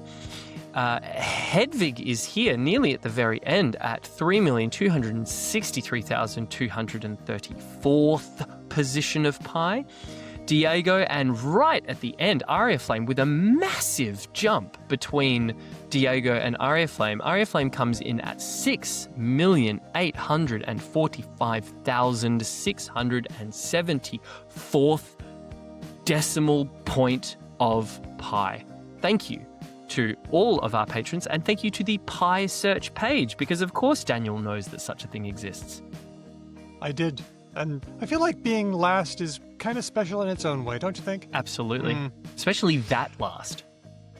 Our theme music is written and performed by Drew Kreplyanov, who also performs with Ryan Bino and Idiot's Bible. Thanks for listening. We'll catch you next time, because language. Alrighty. I miss Hedvig's pew. I know. It seems like a paltry pew. But socially constructed, rather than grounded in how women actually sound. I have to immediately know what that is. It sounds like there's a little Frenchman with a squeeze box in her room, just being like... Sounds like... Sounds like somebody's really celebrating. I hope it's not like now a terrible Hedvig alarm that we're like Hedvig is now running for her life and we've just made light of it. Well, whatever it is, she's not able to quell. That's how. This is and such now a she's spending fun an awful lot of off-screen. time. Now she's strangling the man with the squeeze box. Really She's really just like, die, fiend.